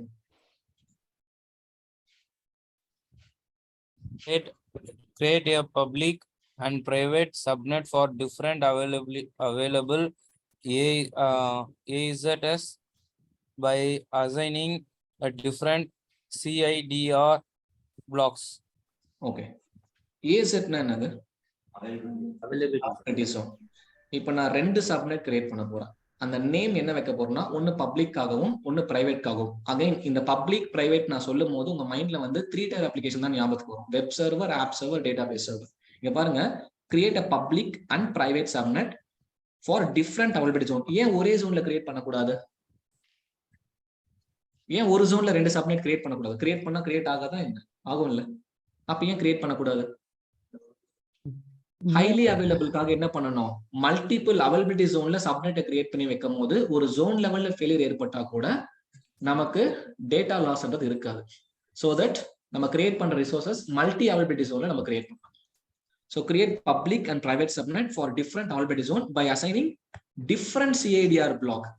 ஒரே CIDR block அசைன் பண்ண என்ன ஆகும், கான்ஃபிளிக்ட் அடிக்கும். இப்போ எப்படி கிரியேட் பண்றேன்னு பாருங்க. So this is my 2 சப்நெட் கிரியேட் பண்ணிக்கலாம். இப்போதைக்கு subnet 1 and this is my subnet 2. இதுக்கு என்ன ரேஞ்ச் கொடுக்குறேன் பாருங்க. இந்த நெட்வொர்க்ல இருந்து எடுக்க போறேன் 10.0.1.0/24. /24னா எவ்வளோ IP அட்ரஸ் கிடைக்கும்? Overall IP address including reservation calculate பண்ணி சொல்லுங்க. 256. Okay, 256 correct. 32 minus 24 8. 2 to the power 8 256. 256 minus 5 251. அப்போ இந்த பர்టిక్యులர் சப்நெட்ல என்னால 251 EC2 மிஷின் கொண்டு வர முடியும். ஓகே, அப்போ இது எந்த ஜோன்ல நான் வச்சிருக்கேன்னா EU-2 central hyphen let's take it in 1a.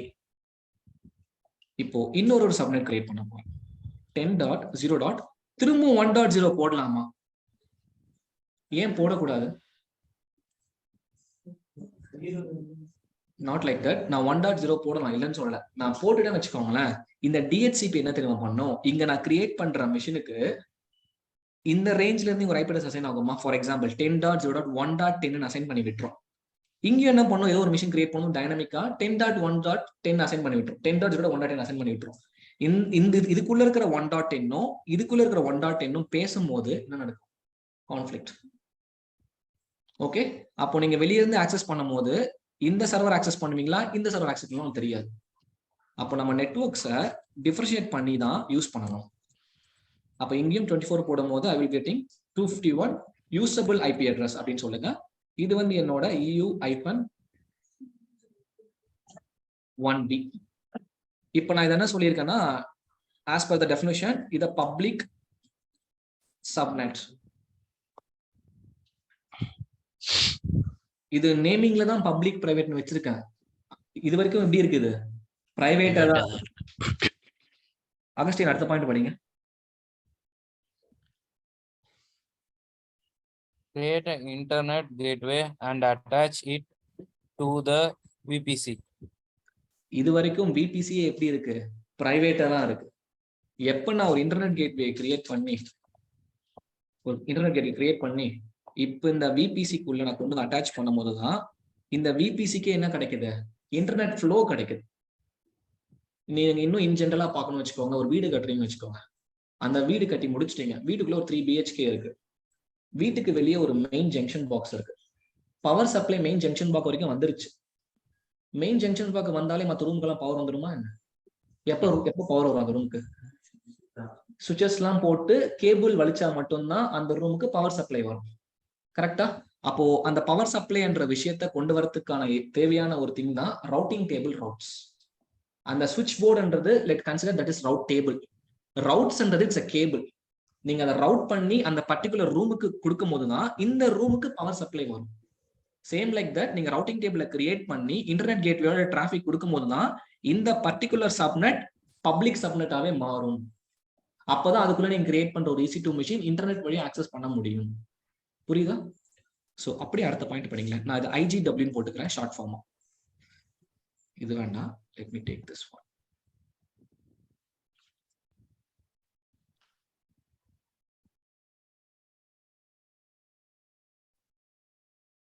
So this is இப்போ சார் சின்ன டவுட். இப்போ ஓவர்லாப் இந்த கான்ஃப்ளிக்ட் இருந்துச்சா அது ஆட்டோவா டிடெக்ட் பண்ணாது இல்லையா? அந்த மேனுவலா தான் நம்ம பார்க்கணும் இல்லையா? ஆமா ஆமா, கான்ஃப்ளிக்ட் எல்லாம் அடிக்காத மாதிரி தான் வச்சிருக்கணும். அப்படி அடிச்சுதான் நம்ம தான் டிடெக்ட் பண்ணணும். லாக்ஸை செக் பண்ணணும். அப்போ இந்த இந்த அசைன் பண்ற சப்நெட்ஸும் நம்ம தான் மேனுவலா பிரிச்சு அசைன் பண்ணணும். இதெல்லாம் நான் தான் அசைன் பண்ணிட்டு இருக்கேன். கரெக்டா? அப்ப சப்நெட்டிங் நான் மேனுவலா பண்ணி இது பண்ணணும் இல்லையா? நம்ம ப்ராப்பரா அந்த ரெக்யர்மென்ட் கேதர் பண்ணி இந்த சப்நெட்க்குள்ள எவ்வளவு நம்பர் ஆஃப் மிஷின்ஸ் வேணும், கிளையண்ட் சொல்றாங்க 50 வெப் சர்வர் வேணும்பா, இந்த 50 வெப் சர்வருமே பப்ளிக்ல வச்சுக்கோங்க. 50 ஆப் சர்வர்ஸ் வேணும், அது டேட்டாபேஸ்ல வைங்க. ஒரு 20 டேட்டாபேஸ் சர்வர் வேணும், அதுக்கேற்ற மாதிரி சப்நெட் ஏரியா பிளாக்க பிரிச்சுக்கோங்க. அதான் நேத்து கிளாஸ்ல பாத்தீங்க. ஓகே, சோ இப்போ நான் என்ன பண்றேன் பாருங்க, அந்த செகண்ட் பாயிண்ட்டை கம்ப்ளீட் பண்றேன். Go to subnets. Okay, so create subnet. இதெல்லாம் டிஃபால்ட் சப்நெட் விட்டுருங்க. Create subnet. சப்நெட் எந்த VPC-க்காக கிரியேட் பண்ண போறீங்க? Default VPC, greens VPC? Greens VPC. சப்நெட்டுக்கான நேம் கொடுங்க. Let's take greens pub subnet.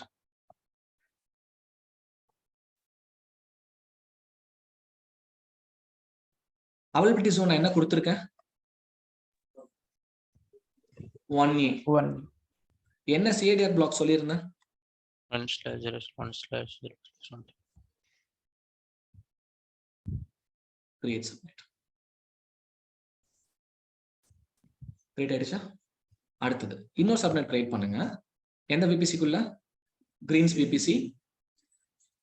Name of the subnet என்ன கொடுக்க போறோம்? பிரைவேட். என்ன ஜோன்ல கிரியேட் பண்ணனும்? 1B. CADR block 24. Create subnet. Okay, so இப்போ 2 சப்நெட் கிரியேட் பண்ணியாச்சா? நான் இங்கே கிரீன்ஸ் போட்டு ஃபில்டர் பண்ணிக்கலாம்.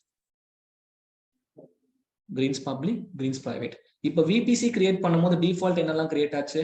ஒரு டிஹெச்சிபி, ஒரு மெயின் ரவுட் டேபிள், ஒரு main NACL. Same like that subnet create பண்ணும்போது என்னெல்லாம் கிரியேட் ஆகும்னு பாத்தீங்க அப்படின்னா, டிஹெச்சிபி கிரியேட் ஆகாது.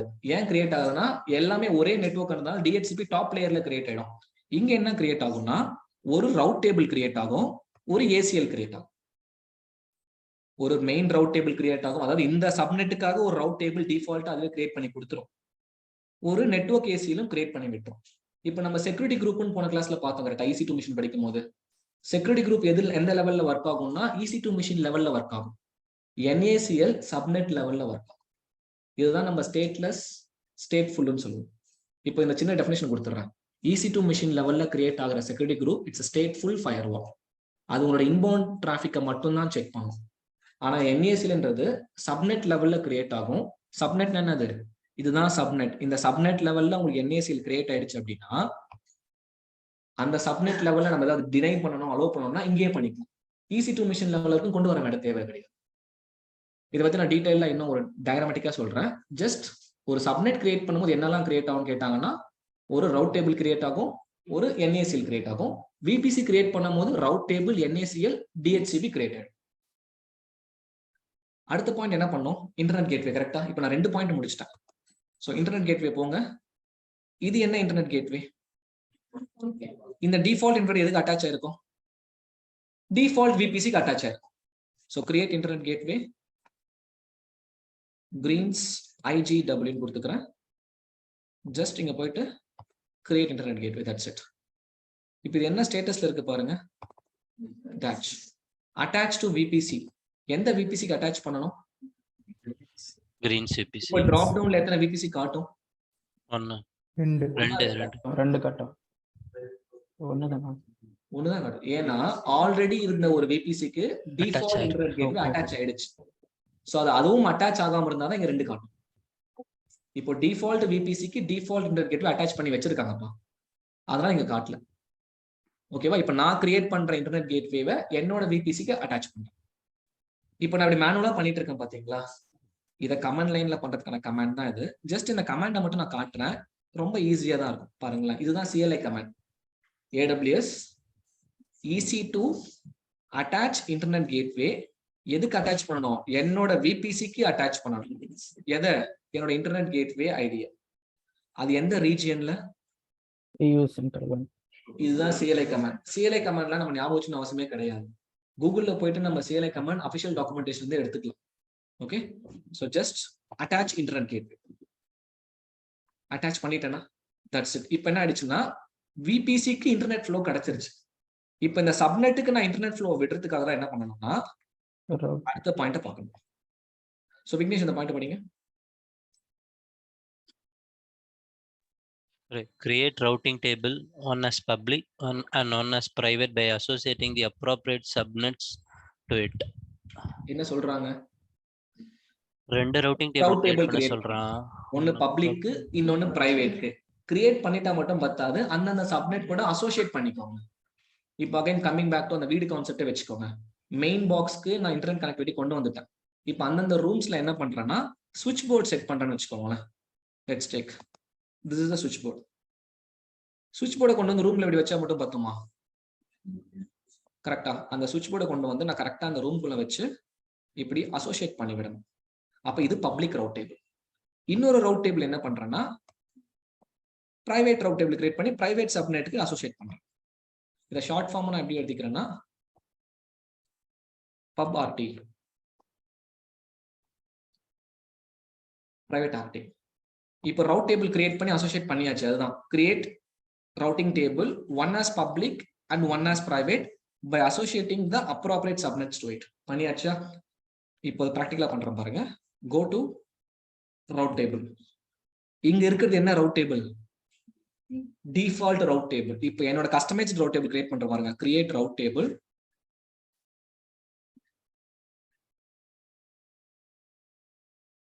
எந்த VPCக்குள்ள? கிரீன்ஸ் VPCக்குள்ள. ஃபர்ஸ்ட் ரவுட் டேபிளை கிரியேட் பண்ணி முடிச்சுட்டு தான் அப்புறம் அசோசியேட் பண்ணணும். நீங்க வெறும் ரவுட் டேபிள் மட்டும் கிரியேட் பண்ணி நேம் மட்டும் வச்சுட்டு இருந்தீங்கன்னா அது பப்ளிக்காவோ பிரைவேட்டாவோ மாறாது. அதை கொண்டு போய் பப்ளிக் சப்நெட் கூட அசோசியேட் பண்ணி ரவுட் பண்ணி விட்டாதான் அது பப்ளிக்காவே மாறும். So create route table, one more route table, greens private route table அப்படின்னு கொடுக்குறேன். என்னோட விபிசிக்குள்ள தான் கிரியேட் பண்ண போறேன். So scroll down and create one more route table. இப்போ ரவுட் டேபிள் போய் செக் பண்ணி பாருங்க.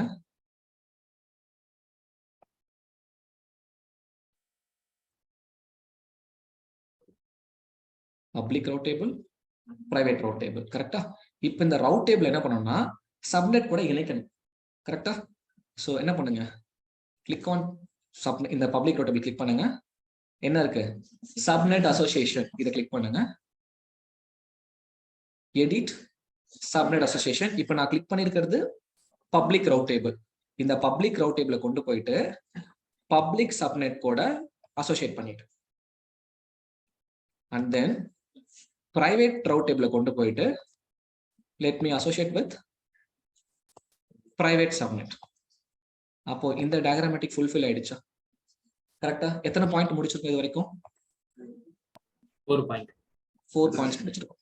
விக்னேஷ் அப்படியே 5th பாயிண்ட் படிங்க.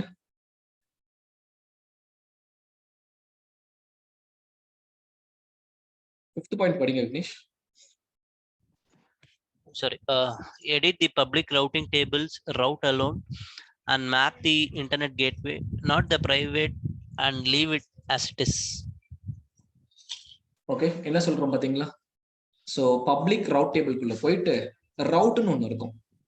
அந்த சுவிட்ச் பாக்ஸ்ல போயிட்டு கேபிள்னு இருக்கும். அந்த கேபிளை எடுத்து வலிச்சு இன்டர்நெட் கேட்வே கூட கனெக்ட் பண்ணுங்க. பண்ணிட்டீங்கன்னா மெயின் ஆன் பண்ணீங்கன்னா அந்த பர்டிகுலர் ரூமுக்கு பவர் சப்ளை கிடைச்சிடும். சேம் லைக் தட் ரவுட் டேபிள்ல போயிட்டு ரவுட்னு ஒரு பட்டன் இருக்கும். அதை கிளிக் பண்ணுங்க. கிளிக் பண்ணிட்டு அந்த இடத்துல நீங்க எடிட் பண்ணி இன்டர்நெட் கேட்வேக்கு ரவுட் போட்டுக்கோங்க. அப்படி போடும் பட்சத்துல இதுக்கு இன்டர்நெட் ஃப்ளோ வர ஆரம்பிச்சிடும். இதை அப்படியே விட்டுருங்கன்னு பாருங்க. Edit public route table route alone and map the internet gateway, not the private, and leave it as it is. அப்ப இந்த பிரைவேட் அப்படியே விட்டுட்டு இப்ப பாருங்க, ஜஸ்ட் லைக் தட் இங்க போயிட்டு ரவுட் டேபிள் ஒன்று இருக்கும். அதுக்குள்ள போயிட்டு டைரக்டா இன்டர்நெட் கேட்வேக்கு ரவுட் போடும். இப்ப ப்ராக்டிகலா பண்றோம் பாருங்க.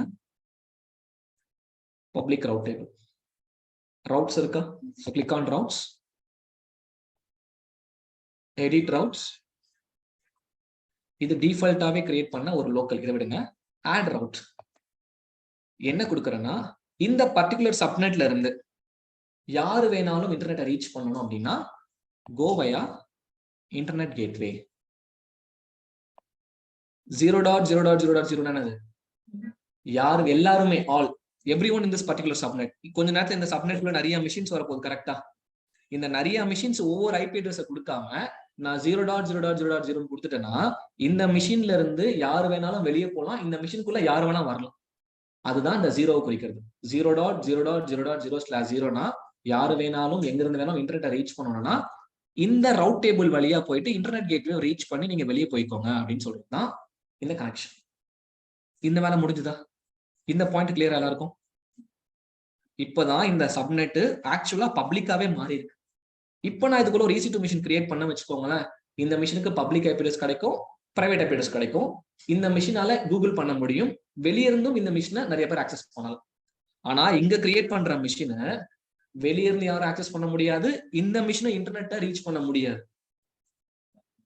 ஓகே, அப்ப யார் ஆக்சஸ் பண்ண முடியும்னா இந்த பப்ளிக் சப்நெட்ல கிரியேட் பண்ண ஒரு மிஷின் இவனை பிரைவேட்டா கனெக்ட் பண்ணி யூஸ் பண்ணிக்கலாம். That's it. இது வரைக்கும் எல்லாருக்கும் புரிஞ்சுதா ஆன்லைன் என்ன பண்ணிருக்கோம்ட்டு? Any doubts so far? No doubts. 5 points முடிச்சிருக்கேன். இது வரைக்கும் இந்த 5 பாயிண்ட் கிளியர்னா just give me the clear statement. Pavan, Deepak Pavan. Pavan, இதுல பப்ளிக் ரவுட் டேபிள்ல நீங்க வந்து 0.0.0./1624 போட்டிருக்கீங்க. பட் நம்ம கிரியேட் பண்ணும்போது 10.0. அது எப்படி அது சொல்லுங்க தீபக். நான் என்ன சொல்றேன்னா 10.0.0.0ன்றது நம்மளோட நெட்வொர்க். சரிங்களா? இப்போ நான் ஏன் 0 போட்டேன்னா இப்போ இதுக்குள்ள ஒரு EC2 மிஷின் நான் கொஞ்ச நேரத்துல கிரியேட் பண்ண போறேன். கரெக்டா? இப்போ இந்த மிஷினுக்கு ஒரு ஐபி அட்ரஸ் எந்த ரேஞ்ச்ல இருந்து வரும்னா இந்த ரேஞ்ச்ல இருந்து அசைன் ஆயிடும். இப்போ நீங்க இன்டர்நெட் வழியா கனெக்ட் பண்ண போறீங்க ஃப்ரம் டிஃபரண்ட் சோர்ஸ். இப்போ என்னோட லேப்டாப் ஐபி அட்ரஸ் என்ன? It's 192 class C IP address. நான் என்னோட லேப்டாப் அட்ரஸ். Okay.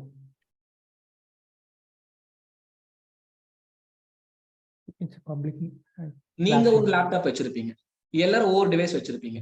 நீங்க எல்லாருமே இந்த வெப் சர்வர் ஆக்சஸ் பண்ணணும் அப்படின்னா எல்லா ஐபி அட்ரஸ் கொண்டு வந்து அங்க போட முடியுமா? முடியாது இல்ல.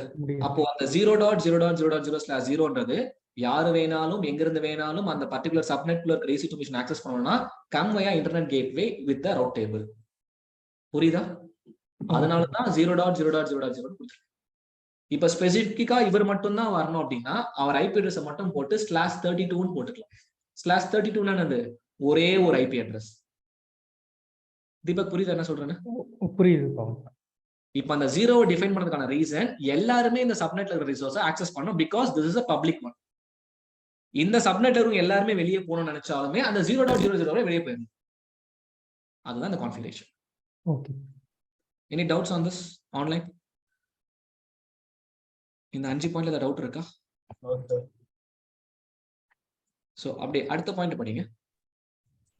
Create 2 security groups, one for public. Edit the inbound rules with RDP, HTTP, HTTPS, SSH, and map the any in the source. And one for private. Edit the inbound rules and map the security group of public in the source. இந்த point புரியுதான்னு திரும்ப ஒரு முறை நீங்களே படிச்சு பாருங்க. இப்போ 2 security group create பண்ண போறோம். ஒரு செக்யூரிட்டி குரூப் வந்து என்னோட பப்ளிக்ல கிரியேட் பண்ற EC2 மிஷினுக்காக, இன்னொரு செக்யூரிட்டி குரூப் நான் பிரைவேட்ல கிரியேட் பண்ற EC2 மிஷினுக்காக. பப்ளிக்ல கிரியேட் பண்ற செக்யூரிட்டி குரூப்போட சோர்ஸ் பாத்தீங்கன்னா 0.0.0.0 கொடுக்குற, which means யார் வேணாலும் எங்கிருந்து வேணாலும் அந்த பர்டிகுலர் சர்வரை RDP பண்ணிக்கலாம் if it is a Windows machine, SH பண்ணிக்கலாம் if it is a Linux machine. அந்த 2 மிஷினுக்குள்ளேயும் நான் ஒரு வெப் சர்வர் ஆக்சஸ் பண்ணியிருந்தேன்னா HTTP HTTPS வழியாக நீங்க ஆக்சஸ் பண்ணிக்கலாம். அந்த சோர்ஸ்ன்றது 0.0.0.0. இப்ப அப்படியே அந்த பிரைவேட் சப்நெட் செக்யூரிட்டி குரூப்ல என்ன சொல்றாங்க பாருங்க. எடிட் இன்பவுண்ட் ரூல்ஸ் அந்த map the security group public in the source. அப்படின்னு என்ன? பிரைவேட் மிஷினுக்காக கிரியேட் பண்ற செக்யூரிட்டி குரூப்பை நான் ஏதோ ஒன்று பண்றேன். என்ன பண்றேன்? அது பப்ளிக் செக்யூரிட்டி குரூப்போட அட்டாச் பண்றீங்க. பப்ளிக் கூட அட்டாச் பண்றேனா? இல்ல, நீங்க வந்து டிஃபைன் பண்றீங்க யார் வந்து அக்சஸ் பண்ணணும்னு சொல்லிட்டு பப்ளிக்க. பட் இங்க பிரைவேட்ல வந்து அதே செக்யூரிட்டி குரூப்பை இங்கேயும் மேப் பண்ண சொல்லுது. அதுதான் டவுட்டா இருக்கு. சரி, ஓகே. இப்போ நான் டயக்ராமேட்டிக்கா சொல்றேன். ஓகே, இப்போ நான் கொஞ்ச நேரத்துல என்ன பண்ண போறேன் அப்படின்னா EC2 மிஷின் வந்து இந்த பர்டிகுலர் சப்நெட்ல கொண்டு வர போறோம். இதுக்கு நம்ம என்ன பண்ண போறோம்னா ஒரு செக்யூரிட்டி குரூப்பை நான் கிரியேட் பண்ணி வைக்க போறோம். இது ஒரு செக்யூரிட்டி குரூப், இதுக்கும் ஒரு செக்யூரிட்டி குரூப். அடுத்த பாயிண்ட்டும் படிச்சுட்டு இந்த 2 பாயிண்ட் ஒண்ணா பண்ணிடுறேன், அப்பதான் புரியும். தீபக் அப்படியே இந்த பாயிண்ட் படிங்க. 7th பாயிண்ட் படிங்க. Create 2 EC2s, one in the public and one in the private subnet with proper security groups. Already security group create பண்ணிட்டீங்க. நல்லா லிசன் பண்ணுங்க. இந்த 2 பாயிண்ட் தான் முக்கியமான பாயிண்ட்.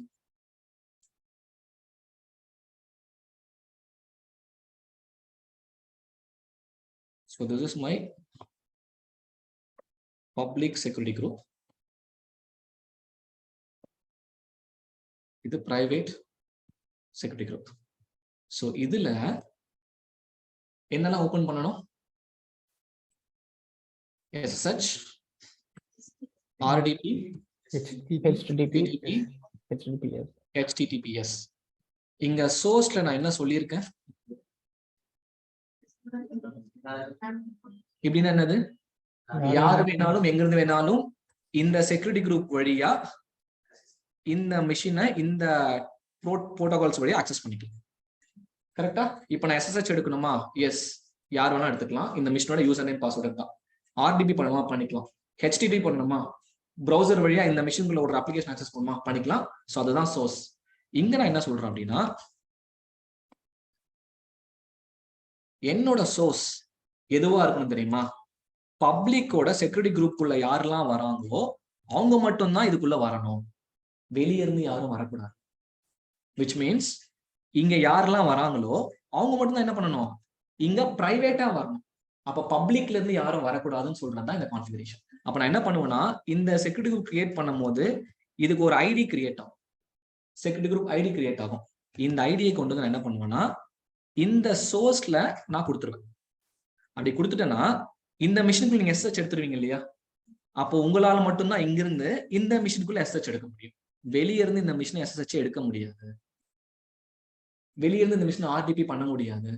இதுக்கான பிரைவேட் கம்யூனிகேஷன் சேனலை நான் இந்த செக்யூரிட்டி குரூப்ல சோர்ஸ்ல டிக்ளேர் பண்றேன். புரியுதா? ஜி இப்போ இது ஓகே. இப்போ நீங்க இவன் வந்து டைரக்டா அவன் வந்து எப்படி பப்ளிக் எடுக்கிற மாதிரி பிரைவேட்ல இருந்து பிரைவேட் எடுக்க முடியாது வெளியில இருந்து, அது ஓகே. இப்போ வந்து பப்ளிக்குக்கும் பிரைவேட்டுக்கும் இன்டர் கனெக்டிவிட்டி நம்ம எஸ்டாப்ளிஷ் பண்ணணுமா இல்ல அவனே இது நம்ம பண்ணணும் which means அந்த புரோட்டோகால் போடணும். ஃபார் எக்ஸாம்பிள் SSH எடுக்கணுமா, SH கம்யூனிகேஷன் எஸ்டாப்ளிஷ் நம்ம பண்ணிருக்கணும். RDP பண்ணணுமா, பை டிஃபால்ட் RDP இருந்துச்சுன்னா RDP எடுத்துக்கலாம். சரி, இது ஒண்ணு இல்லைங்க. ஃபார் எக்ஸாம்பிள் என் வீடு இருக்குன்னு வச்சுக்கோங்களேன். இல்ல அது நான் கேக்குறது கனெக்டிவிட்டி சொல்றேன். முன்னாடி நம்ம இப்போ ஒரு ரவுட்டிங்கோ இல்ல ஒரு நீங்க பிசிக்கலா ரவுட்டிங் தான் கொடுக்க போறேன். Let me complete my point. Security குரூப்போட சோர்ஸை கொண்டு வந்து நான் இங்க டிக்ளேர் பண்றதுனால இங்க வரவன் தான் இங்க வரணும்னு நான் சொல்லிட்டேன். இவன் வரதுக்கான கம்யூனிகேஷன் வந்து SSH இருக்குன்னா நான் அந்த கீ பேர் லெவல்ல பர்மிஷனை மாத்தி நான் வச்சிருக்கணும். ஓகேவா? அந்த கீ பேர் இருக்கு இல்லையா, பப்ளிக் கீ, பிரைவேட் கீ. அப்ப நீ இங்க இருந்து இங்க வரதுக்கான பெர்மிஷன் இருக்கு, டிராபிக் பெர்மிஷன் இருக்கு. பட் அத்தான்டிகேஷன் மெக்கானிசம்ல நான் SSH யூஸ் பண்ணுவேன். ஃபார் எக்ஸாம்பிள் இது ஒரு விண்டோஸ் மிஷின் வச்சுக்கோங்க. விண்டோஸ் மிஷின்ல நம்ம என்ன பண்ணணும், இதுவும் விண்டோஸ் இதுவும் விண்டோஸ். அப்ப இந்த இன்பிட்வீன்ல நான் என்ன எஸ்டாப்ளிஷ் பண்ணணும், RDP தானப்பா, கரெக்டா? கரெக்ட். இதுவே இது லைனக்ஸ், இது லைனக்ஸ். இப்போ நான் என்ன கம்யூனிகேஷன் சேனல் யூஸ் பண்ணணும்,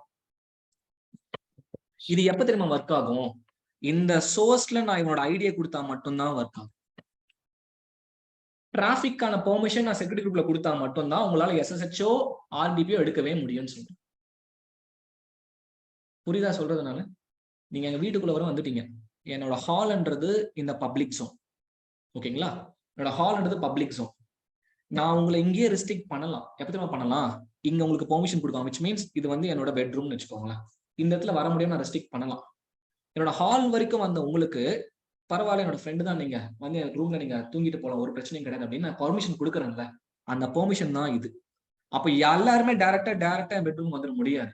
யாரெல்லாம் என்னோட ஹால் வரையும் வராங்களோ இவங்க என் பெட்ரூமுக்கு வந்து தூங்கிட்டு போலான்ற பெர்மிஷன் தான் இந்த செக்யூரிட்டி குரூப். ஆனா என் ஹாலுக்கு யாரானா வரலாம், கதவு திறந்தோட என்னோட ஹால் தான் இருக்கு, யாரானா வரலாம். என்னோட ஹாலுக்கும் வரக்கூடாதுன்னு நினைச்சேன்னு வச்சுக்கோங்களேன். அப்ப என்ன பண்ணணும், செக்யூரிட்டி குரூப்ல இவன் மட்டும்தான் வரணும்னு நான் சொல்லணும். சோர்ஸ்ல போயிட்டு நீங்க மட்டும்தான் வரணும்னு சொல்லிட்டு உங்க IP அட்ரஸ் நான் கொடுக்கணும். அப்ப என்னோட ஹாலுக்கு நான் வச்சிருக்கிற ஒரு செக்யூரிட்டி கனெக்ஷன் செக்யூரிட்டி குரூப் இல்லைங்க. என்னோட வாசப்படி, அதாவது என்னோட வீட்டுக்கு முன்னாடி ஒரு பால்கனி இருக்கு, சாரி என்னோட பெரிய கேட் இருக்கு, என் என்ட்ரன்ஸ்க்கே அவன் வரக்கூடாது, அவன் அங்கேயே டினை பண்ணு. ஃபார் எக்ஸாம்பிள் நீங்க ஒரு 10 பேர் வரீங்கன்னு வச்சுக்கோங்களேன். இந்த 10 பேர்ல 9 பேர் என்ன பண்ணலாம், என் ஹால் வரைக்கும் வரலாம். Which means N security group வழியா என் வீட்டுக்குள்ள வந்துடலாம். ஆனா ஒருத்த மட்டும் வரக்கூடாது. அவனை செக்யூரிட்டி குரூப்ல சொல்லக்கூடாது. இந்த சப்நெட் லெவல்ல NACL சொன்ன ஞாபகம் இருக்கா, அந்த இடத்துல என்ன பண்ணும், அவனை ஒருத்தனை மட்டும் என்ன பண்ணலாம், வாட்ச்மேனை வச்சு அவர் ஒருத்தரை மட்டும் வில்ல விடாதீங்கன்னு சொல்லலாம். விச் மீன்ஸ் அவன் ஒருத்தர் IP அட்ரஸ் மட்டும் என்ன பண்ணலாம், டினை பண்ணலாம், பிளாக் பண்ணலாம். புரியுதா? NACL சப்நெட் லெவல்லே ஒர்க் ஆயிடும், செக்யூரிட்டி குரூப் EC2 மிஷின் லெவல்ல ஒர்க் ஆகும். இது புரியுதா? ஓகேவா? இப்ப நான் NACL காட்டுறேன் பாருங்களேன். இந்த மிஷின் கிரியேட் பண்ணும் போது NACL ஒன்னு கிரியேட் ஆகும்னு சொன்னா கரெக்டா? நீங்க சப்நெட்ஸ் எல்லாம் கிரியேட் பண்ணும் போது உங்களுக்கு பை டிஃபால்ட்டாக சப்நெட் லெவல்ல ஒரு NACL கிரியேட் ஆகும்னு சொன்னா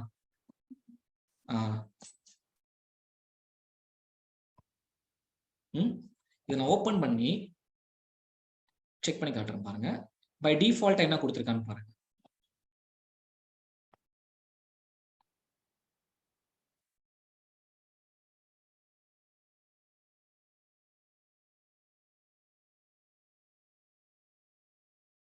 இன்பவுண்ட் ரூல்ஸ்.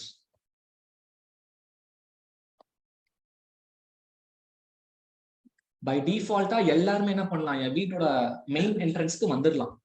பட் அதுல ஒருத்தர் மட்டும் நீ என்ன பண்ண, டினை பண்ணணுமா? நான் என்ன பண்ணுவேன், இப்போ விக்னேஷ் நான் டினை பண்ணணும்னு நினைக்கிறேன் வச்சுக்கோங்களேன். எடிட் இன்பவுண்ட், இங்க ரூல் நம்பர் 100 இருக்கு. நான் என்ன பண்ணுவேன், ஒரு ரூல் போடுறேன், lowest rule give high priority. நல்லா புரிஞ்சுக்கோங்க, lowest rule gives high priority. அப்ப நான் என்ன பண்ணுவேன், ரூல் 19 போட்டுட்டு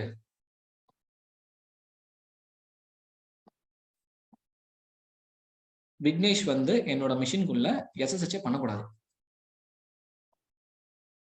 இந்த இடத்துல என்ன பண்ணுவேன், இதுதான் விக்னேஷோட ஐபி அட்ரஸ்னு வச்சுக்கோங்க.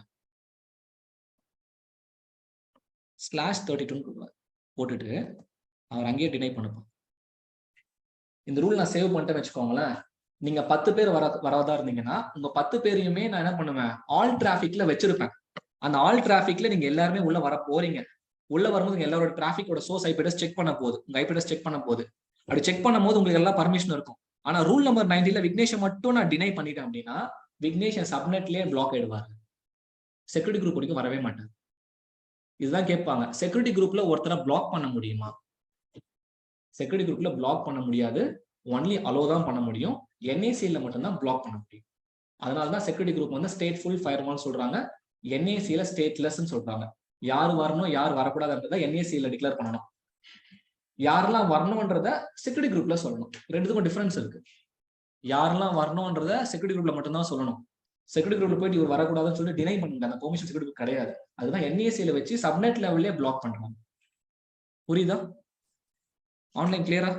எனி டவுட்ஸ் இதுல? ரூல் நம்பர் கம்மியா கொடுத்தீங்கன்னா high priority. Lowest rule gives high priority. இப்போ ஃபார் எக்ஸாம்பிள் அடுத்த ரூல் 18 போட்டுட்டு விக்னேஷ் ஐபி அட்ரஸ் போட்டு அலோ பண்ணிட்டு வச்சுக்கோங்களேன். இப்போ விக்னேஷ் உள்ள வந்துடும். Lowest rule gives high priority. இப்போ ரூல் நம்பர் 100 போட்டு ஆல் டிராபிக் போட்டிருக்கோமா, ரூல் நம்பர் 99 போட்டு ஆல் டிராபிக்க அலோ பண்ண டினை பண்ணிட்டேன்னா யாராலுமே என்ன பண்ண முடியாது, அந்த சப்நெட் குள்ள போவே முடியாது. அதனாலதான் பை டிஃபால்ட்டா சப்நெட் அவங்க என்ன பண்றாங்க, NACL வந்து ஆல் டிராபிக்னு கொடுத்து வச்சிருக்காங்க. புரியுதா? புரியுதா எல்லாருக்கும்? ஆன்லைன் புரியுதா? எஸ். அதர்ஸ் ரொம்ப டெக்னிக்கலா போற மாதிரி இருக்கா இந்த NACL-ம் செக்யூரிட்டி குரூப்பும்? இது கண்டிப்பா இன்டர்வியூல கேட்பாங்க. What is difference between NACL and security group?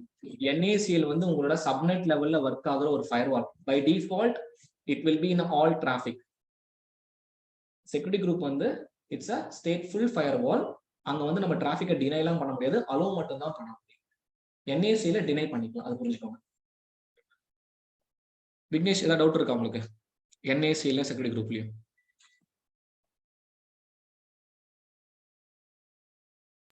இல்ல சார், அதெல்லாம் இந்த குரூப்பை நான் இங்க அட்டாச் பண்ணிடுறேன். இப்போ நான் ப்ராக்டிகல்ஸா பண்ணா இன்னும் கிளியரா புரியும் பாருங்க. ஒரு அரைகுறையா புரிஞ்ச மாதிரி இருந்தது அப்படின்னா ப்ராக்டிகல்ஸா பண்ணும் போது இந்த 6th and 7th பாயிண்ட் புரிஞ்சிடும். திரும்ப ஒரு முறை அந்த 6th பாயிண்ட் 7th பாயிண்ட் ஒரு முறை ரீட் பண்ணிக்கோங்க. Create 2 security group, 1 for public create பண்ணிட்டேன். அதுல இந்த ரூல்ஸ் எல்லாம் நான் ஓபன் பண்ணிட்டேன்னு வச்சுக்கோங்க. அதை கொண்டு போயிட்டு என்னோட பப்ளிக் EC2 மிஷினுக்கு நான் அட்டாச் பண்ணிட்டேன். இன்னொன்னு பிரைவேட்காக கிரியேட் பண்ணிட்டேன். அந்த பிரைவேட்காக கிரியேட் பண்ண செக்யூரிட்டி குரூப் நான் என்ன பண்றேன்னா, இன்பவுண்ட் ரூல்ஸ்ல பப்ளிக்குள்ள யாரெல்லாம் வராங்களோ அவங்க மட்டும்தான் என் பிரைவேட்டுக்குள்ள வரணும், வெளியே இருந்து யாரும் வந்துடக்கூடாது அப்படின்னு சொல்லி நான் டிக்ளேர் பண்ணணும். இப்போ இந்த செட்டப்பை நான் போடும்போது உங்களுக்கு புரிஞ்சிடும். பாருங்க, இப்போ போய் நான் EC2 மிஷின் கிரியேட் பண்ண போறேன். Let me create EC2. இது நாள் வரைக்கும் நீங்க கிரியேட் பண்ண EC2 எதுக்குள்ள கிரியேட் பண்ணீங்க? Default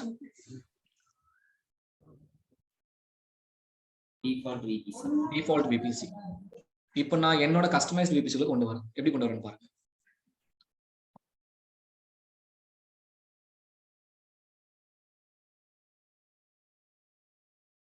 launch instance,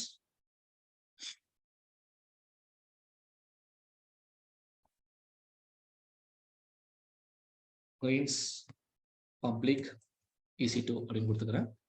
number of instance 1 தான். ஓகே, ஸோ என்ன பண்றேன்னா let me use Windows machine எடுத்துக்கலாம். அப்படியே கீழே வாங்க. இன்ஸ்டன்ஸ் டைப் எல்லாம் சேம் தான். ஓகே, கீப்பர் வந்து என்ன பண்ணலாம், என்கிட்ட விண்டோஸ் கீன்னு ஒன்று இருக்கு, இல்லை புதுசாக ஒன்று கிரியேட் பண்ணிக்கிறேன். இன்னைக்கு டேட் என்ன?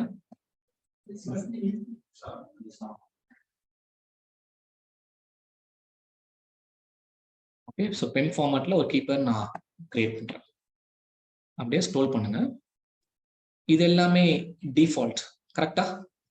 டிஃபால்ட் நெட்வொர்க் உள்ள இருக்கு. இப்போ என்ன பண்ண போறீங்க, எடிட் பண்ணலாம். ஸோ எடிட் டிஃபால்ட் VPC இருக்கா? என்னோட VPC தான் EC2 மிஷின் வரப்போகுது.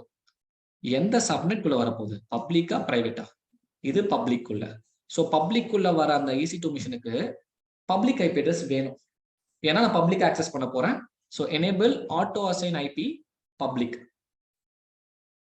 செக்யூரிட்டி குரூப் என்னெல்லாம் ஓபன் பண்ணணும்? RDP, SSH, HTTP. SSH எதுக்காக? லைனக்ஸ் மிஷினுக்காக. இப்போ நான் கிரியேட் பண்றது விண்டோஸ், அந்த டெஃபினேஷனுக்காக தான் நான் RDP SSH கொடுத்துருக்கேன். இப்போ நான் ஜஸ்ட் என்ன பண்றேன், RDP மட்டும் ஓபன் பண்ணிக்கிறேன். தேவைப்பட்ட என்ன பண்ணலாம், SSH ஓபன் பண்ணிக்கலாம். இதுக்குள்ள இப்போ நான் என்ன பண்ண போறது கிடையாது, விண்டோஸ் வெப் சர்வர்லாம் இன்ஸ்டால் பண்ண போறது கிடையாது. அப்ப இப்போதைக்கு எனக்கு ஒரு ரூல் போதும், RDP மட்டும் போதும். Launch instance.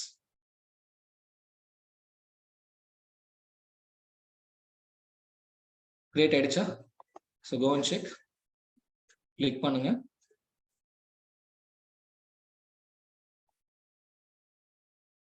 செக்யூரிட்டி குரூப் பாருங்க. இந்த ஐடி இருக்கா, லான்ச் விசார்ட் 27 தான் அதோட நேம். நான் காப்பி பண்ணிக்கிறேன். இதுதான் என்ன பண்ண போறேன், இந்த மிஷினுக்கான செக்யூரிட்டி குரூப்போட சோர்ஸ்ல இதை கொடுக்க போறேன். புரியுதா? இப்போ பாருங்க, அடுத்த மிஷின் கிரியேட் பண்ண போறோம். அது என்ன machine, private. So launch instance,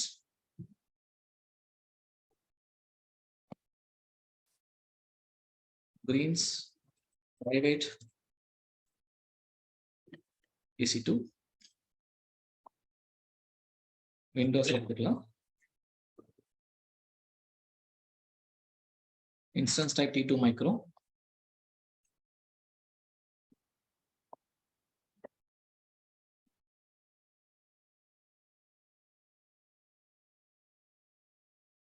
இங்க என்ன எடிட் பண்ணணும், எடிட் greens VPC. இது எந்த சப்நெட் குள்ள வேணும், பிரைவேட் சப்நெட். பிரைவேட் மிஷினுக்கு பப்ளிக் ஐபி அட்ரஸ் தேவையா?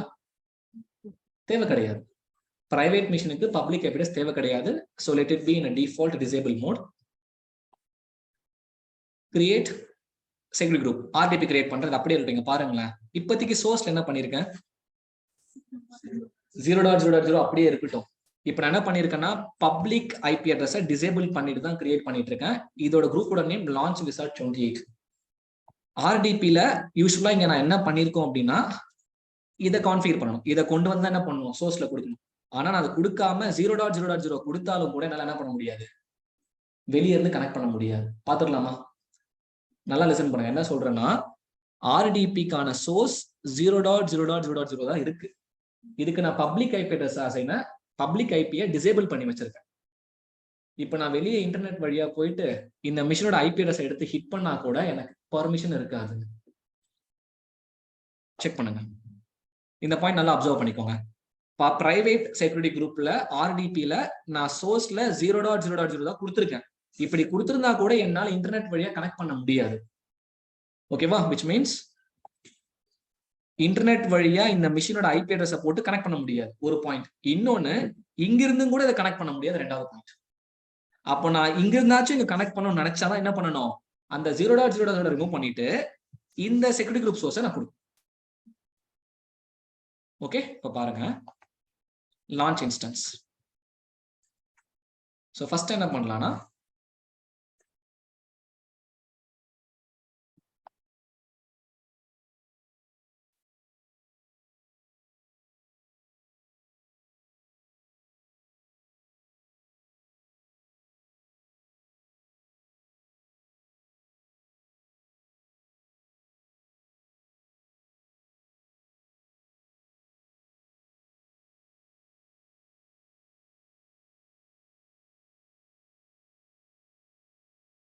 மிஷின் கிரியேட் ஆகலையா, கேன்சல் பண்ணலாம், பண்ணலையா? அப்படியா, நம்ம கிரியேட்டே பண்ண நம்ம சொல்லிட்டு இருந்தோம். சாரி சார், நான் கூட பேசிக்கிட்டே மிஸ் பண்ணிட்டேன். EC2 private. So Windows,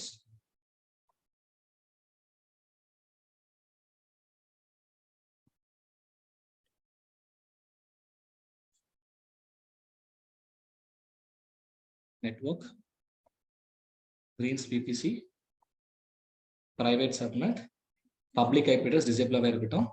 security group RTB அப்படியே ஓப்பனா இருக்கட்டும். போயிட்டு லான்ச் இன்ஸ்டன்ஸ்.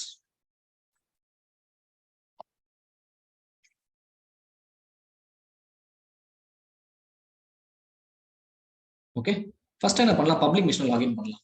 ஓகே, அதுக்கு முன்னாடி என்னோட ரேஞ்ச் என்ன, /24 /24க்கு எவ்வளவு ஐபி அட்ரஸ் ஓபன் ஆகும் நம்ம சொல்லியிருந்தோம் 256. அதுல 5 ரிசர்வ் ஆயிடுச்சுன்னா 251.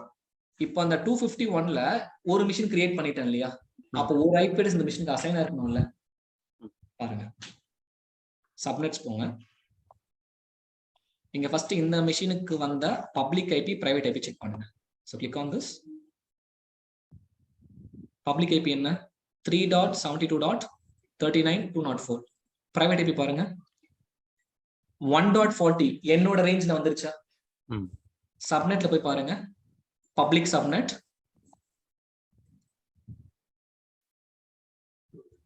இப்ப இன்னொரு மிஷின் கிரியேட் பண்ணனா DHCP ஆப்ஷன் செட் இன்னொரு ரேண்டமா ஒரு ஐபி அட்ரஸ் அசைன் பண்ணி இங்க நம்பரை குறைச்சிடும். அப்ப இங்க போய் செக் பண்ணிக்கலாம் இன்னும் எவ்வளவு யூசபிள் ஐபி அட்ரஸ் இந்த பர்టిక్యులர் சப்நெட் இருக்கு. புரியுதா? ஓகே, சோ நவ இந்த மிஷின் லாகின் பண்ணலாம். கனெக்ட், RDP ஓட கனெக்ட் பண்ணிக்கிறேன். Get password.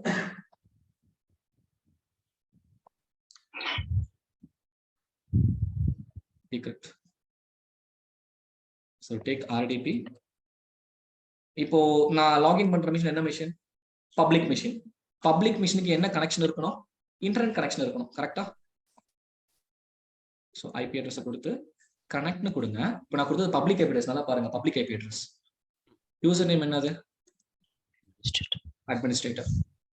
So password.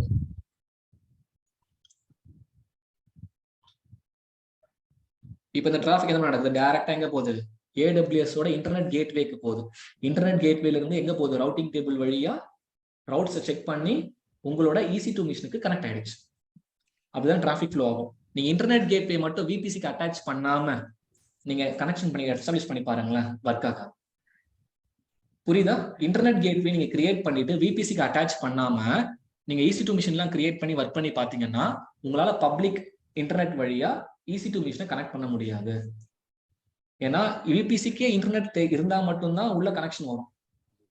Okay, நீங்க ட்ரை பண்ணி பாருங்க. VPCக்கு எல்லாம் கிரியேட் பண்ணுங்க, மிஷின்ஸ் எல்லாம் கிரியேட் பண்ணுங்க, இன்டர்நெட் கேட்வே கிரியேட் பண்ணிக்கோங்க. ஆனா EC2 அந்த இன்டர்நெட் கேட்வே VPCக்கு அட்டாச் பண்ணாம நீங்க கனெக்ஷன் எஸ்டாப்ளிஷ் பண்ணி பாருங்களேன், உங்களால RDP எடுக்க முடியாது, SSH எடுக்க முடியாது. இது அப்படியே உங்களுக்கு அப் ஆயிட்டு இருக்கட்டும். மீன்வைல் இன்னொரு மிஷின் இருக்குல்ல, இந்த மிஷினை பார்த்துடலாம். பிரைவேட் மிஷின் எடுத்துக்கோங்க. ஸோ பிரைவேட் மிஷினுக்கு என்ன ஐபி அட்ரஸ் இருக்காது, பப்ளிக் ஐபி இருக்காது. இப்போ செக்யூரிட்டி இந்த ஐபி அட்ரஸ் எடுத்துக்கிறேன், RDP போடுறேன். ஓகேவா? செக்யூரிட்டி குரூப்ல என்ன கொடுத்துருந்தோம் ஞாபகம் இருக்கா? செக்யூரிட்டி குரூப்ல 0.0.0.0 which means யார் வேணாலும் கனெக்ட் பண்ணலாம் தானே. இப்போ நான் கனெக்ட்னு கொடுக்குறேன், என்ன வருதுன்னு பாருங்க.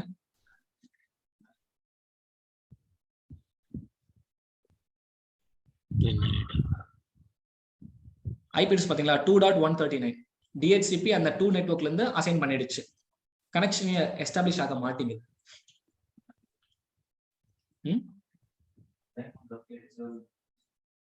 Auto assign IP address disable இருந்துச்சு. இன்னொன்னு இது private IP address. Private IP address எக்ஸ்டர்னலா கனெக்ட் பண்ணவே முடியாது. பிரைவேட் ஐபி அட்ரஸ் இன்டர்னலா மட்டும் தான் கனெக்ட் பண்ண முடியும். பட் அதுக்கும் பர்மிஷன் இருக்கணும். இப்ப பாருங்களேன், இது கனெக்ட் ஆகல, வெளிய இருந்து கனெக்ட் பண்ண முடியல. இப்போ நான் RDP குள்ள போயிட்டேன், அதாவது என்னோட பப்ளிக் மிஷின் குள்ள போயிட்டேன். இப்போ இந்த மிஷின்ல இருந்து இந்த மிஷினை கனெக்ட் பண்ணலாம்னு நான் சொல்லியிருந்தேன்னா, ஆஸ் பர் த டயக்ராம் இங்க இருந்து இங்க கனெக்ட் பண்ணலாம். ஆனா இங்க செக்யூரிட்டி குரூப்ல நான் என்ன கொடுத்திருந்தேன், 0.0.0 கொடுத்திருந்தேன். ஓகேவா? இப்ப எஸ்டாப்ளிஷ் பண்ண பாக்குறேன் பாருங்க.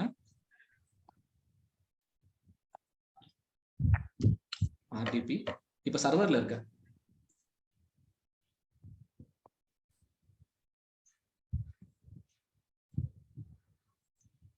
SSH இது பண்ணு. இது விண்டோஸ் டு விண்டோஸ் RDP தான். Linux to Linux 10.0.2.139. இப்ப கனெக்ட்னு கொடுக்குறேன், இங்க இருந்து கனெக்ட்னு கொடுக்குறேன்.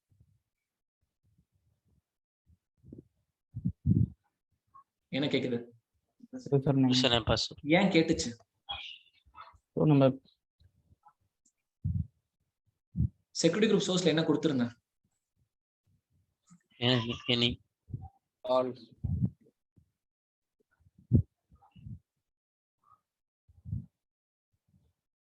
So username administrator. Okay. Password. So அதுக்கு முன்னாடி இது பப்ளிக் சப்நெட்டுக்கு இன்டர்நெட் ஃப்ளோ வந்துருச்சு பாருங்க. இன்டர்நெட் கேட்வே ரவுட்டிங் டேபிள் கொடுத்ததுனால இன்டர்நெட் ஃப்ளோ வந்துருச்சு. இப்போ பிரைவேட் சப்நெட்ல இருக்கிற மிஷினை நான் பப்ளிக்ல இருந்து கனெக்ஷன் எஸ்டாப்ளிஷ் பண்ணிட்டு இருக்கேன். என்ன நடக்குதுன்னு பாருங்க.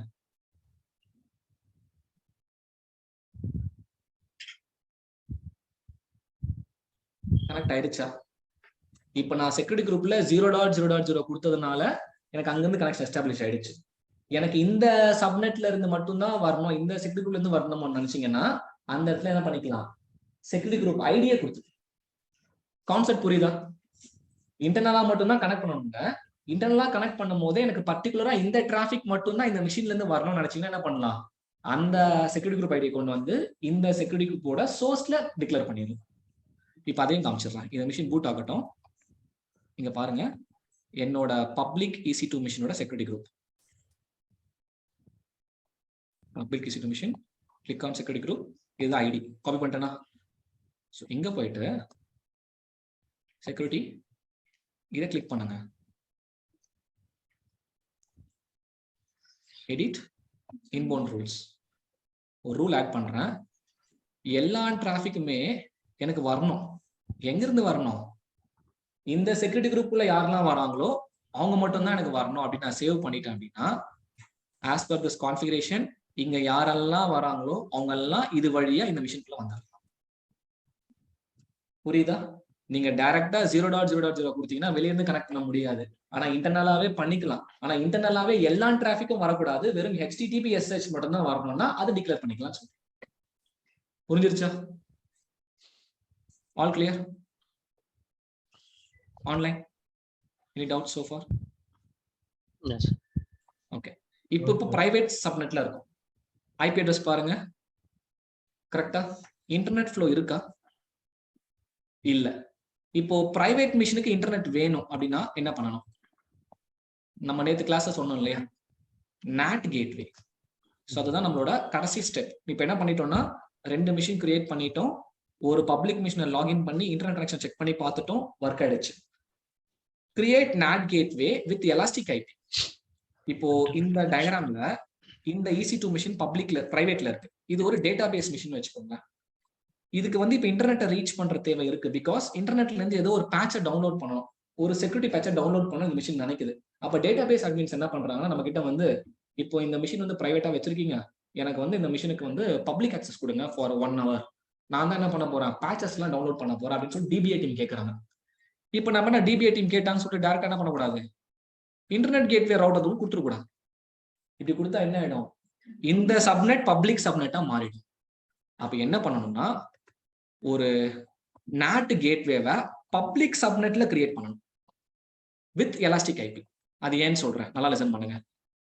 கண்டிப்பா இன்டர்வியூல கேட்பாங்க, NAT கேட்வே எந்த சப்நெட்ல கிரியேட் பண்ணுவீங்க? NAT கேட்வே பப்ளிக் சப்நெட்ல தான் கிரியேட் பண்ணுங்க. ஏன் தெரியுமா? ஆல்ரெடி இந்த VPC-க்குள்ள இன்டர்நெட் ஃப்ளோ ஆயிட்டு இருக்க ஜோன் எது? பப்ளிக். அப்ப பப்ளிக்ல அந்த டிவைஸை கிரியேட் பண்ணிட்டீங்கன்னா வித் எலாஸ்டிக் ஐபியோட அந்த டிவைஸ்க்கு பப்ளிக் இன்டர்நெட் ஃப்ளோ கிடைச்சிருமா? இப்ப என்ன பண்ணலாம்னா ரவுட்டிங் டேபிள் வழியா யாரெல்லாம் இந்த டேட்டா பேஸ் இன்டர்நெட்டை ரீச் பண்ணணும்னா டிராபிக் டைரக்டா ரவுட் டேபிள் போகும். ரவுட்ஸை செக் பண்ணணும். நான் இன்டர்நெட்டை ரீச் பண்ணணும், அப்ப நீ ரீச் பண்ணணுமா, நீ டைரக்டா NAT கேட்வே போயிடு. NAT கேட்வே என்ன பண்ணணும்னா நெட்வொர்க் அட்ரஸை டிரான்ஸ்லேட் பண்ணி உங்க டிராபிக்கை இந்த ரவுட் டேபிள் வழியா போயிட்டு இன்டர்நெட்டுக்கு கொண்டு போயிடும். இங்கேயே எலாஸ்டிக் ஐபி யூஸ் பண்ணணும்னு சொல்றேன். எலாஸ்டிக் ஐபி என்னது? Static IP. அதாவது நம்ம EC2 மிஷின் அட்வான்ஸ் கிளாஸ்ல டைனமிக் ஐபி எலாஸ்டிக் ஐபின்னு சொல்லுவேன். which means by default EC2 machine create பண்ணும்போது பப்ளிக் ஐபி வந்து டைனமிக்கா இருக்கும். which means மிஷின் ஸ்டாப் பண்ணி ஸ்டார்ட் பண்ணா மாறிடும். அப்படி மாறாம இருக்கிறதுக்கு எலாஸ்டிக் ஐபி யூஸ் பண்ணும். இப்ப NATக்கு ஏன் இந்த எலாஸ்டிக் ஐபி யூஸ் பண்றாங்க? இப்போ இங்க இருந்து உங்களோட மிஷின் 239 மிஷின் வந்து, அதாவது 2.139 மிஷின் இன்டர்நெட் ரீச் பண்றதுக்காக இங்க வருது, இங்க போகுது. இங்க போகும்போது வெளியே போகும்போது 2.139 வழியா வெளியே போகாது, இந்த பப்ளிக் ஐபி அட்ரஸ் வழியா NAT பண்ணி தான் வெளியே கொண்டு போகும். இப்போ திரும்ப உள்ள வரும்போது ஏதோ ஒரு காரணத்தால இந்த NAT டிவைஸ் ரீஸ்டார்ட் ஆயிட்டுன்னு வச்சுக்கோங்களேன். அப்ப அதுக்கு டைனமிக் ஐபி அட்ரஸ் இருந்தா டிராபிக் என்ன நடக்கும்? இங்கேயே டிராப் ஆயிடும். அப்ப இதுக்கு எலாஸ்டிக் ஐபி அட்ரஸ் அசைன் பண்றதுக்கான ரீசன் இந்த ஐடென்டிஃபிகேஷனுக்காக மட்டும்தான் வைக்கிறேன். வெளியே போற டிராபிக் இதை ரெஃபர் பண்ணி தான் வெளியே போகணும், உள்ள வரும்போது ரெஃபர் பண்ணி தான் உள்ள வரும். இது புரியுதா? NAT கேட்வேக்கு ஏன் எலாஸ்டிக் ஐபி கொடுக்குறாங்கன்னு புரியுதா? இது NAT கேட்வே. இப்போ நான் NAT கேட்வே பப்ளிக் சப்நெட்ல கிரியேட் பண்ண போறேங்க. எதனாலன்னா ஆல்ரெடி பப்ளிக் சப்நெட்டுக்கு இன்டர்நெட் ஃப்ளோ இருக்கிறதுனால. அதே NAT கேட்வேக்கு ஏன் எலாஸ்டிக் ஐபி வைக்கிறேன்னா இந்த டேட்டாபேஸ் சர்வர் 2.139 சர்வர் இன்டர்நெட்டை ரீச் பண்ணணும் அப்படின்னா டைரக்டா ரவுட் டேபிள் போகும். ரவுட் டேபிள் என்ன பண்ணுவோம், நீ 2.139 நீ எல்லாம் இன்டர்நெட்டை ரீச் பண்ணணும்னா நீ NAT வழியா தான் ரீச் பண்ணணும் அப்படின்னு சொல்லிட்டு ரவுட்டிங் NATக்கு விட்டுரும். NAT என்ன பண்ணும்னா இந்த அட்ரஸோட வெளியே கொண்டு போகாது. நெட்வொர்க் அட்ரஸை டிரான்ஸ்லேட் பண்ணி வெளியே அனுப்பும் போது இந்த ரவுட் டேபிள் இன்டர்நெட் கேட்வே வெளியே அனுப்பிச்சு அகைன் திரும்ப வரும்போது இந்த ஐபி அட்ரஸ் மாறிச்சுன்னா நீ இங்கதான் போகணும்னு எப்படி தெரியும்? தெரியாது இல்ல. அதனாலதான் இந்த இடத்துல எலாஸ்டிக் ஐபி கொடுக்குறாங்க, ஸ்டாட்டிக் ஐபி கொடுக்குறாங்க. இது புரிஞ்சுதா? ஆன்லைன் புரிஞ்சுதா என்ன பண்றோம் நீங்க? Any doubts? கிளியர்? ஓகே. இப்ப பாருங்க, நான் இந்த பிரைவேட் மிஷினுக்குள்ள போய் பார்க்கும் போது எனக்கு இங்க இன்டர்நெட் கனெக்ஷன் இல்லை. நான் ஜஸ்ட் இங்க போயிட்டு இந்த பிரைவேட் மிஷின்ல போயிட்டு சிஎம்டி ஓபன் பண்றேன்.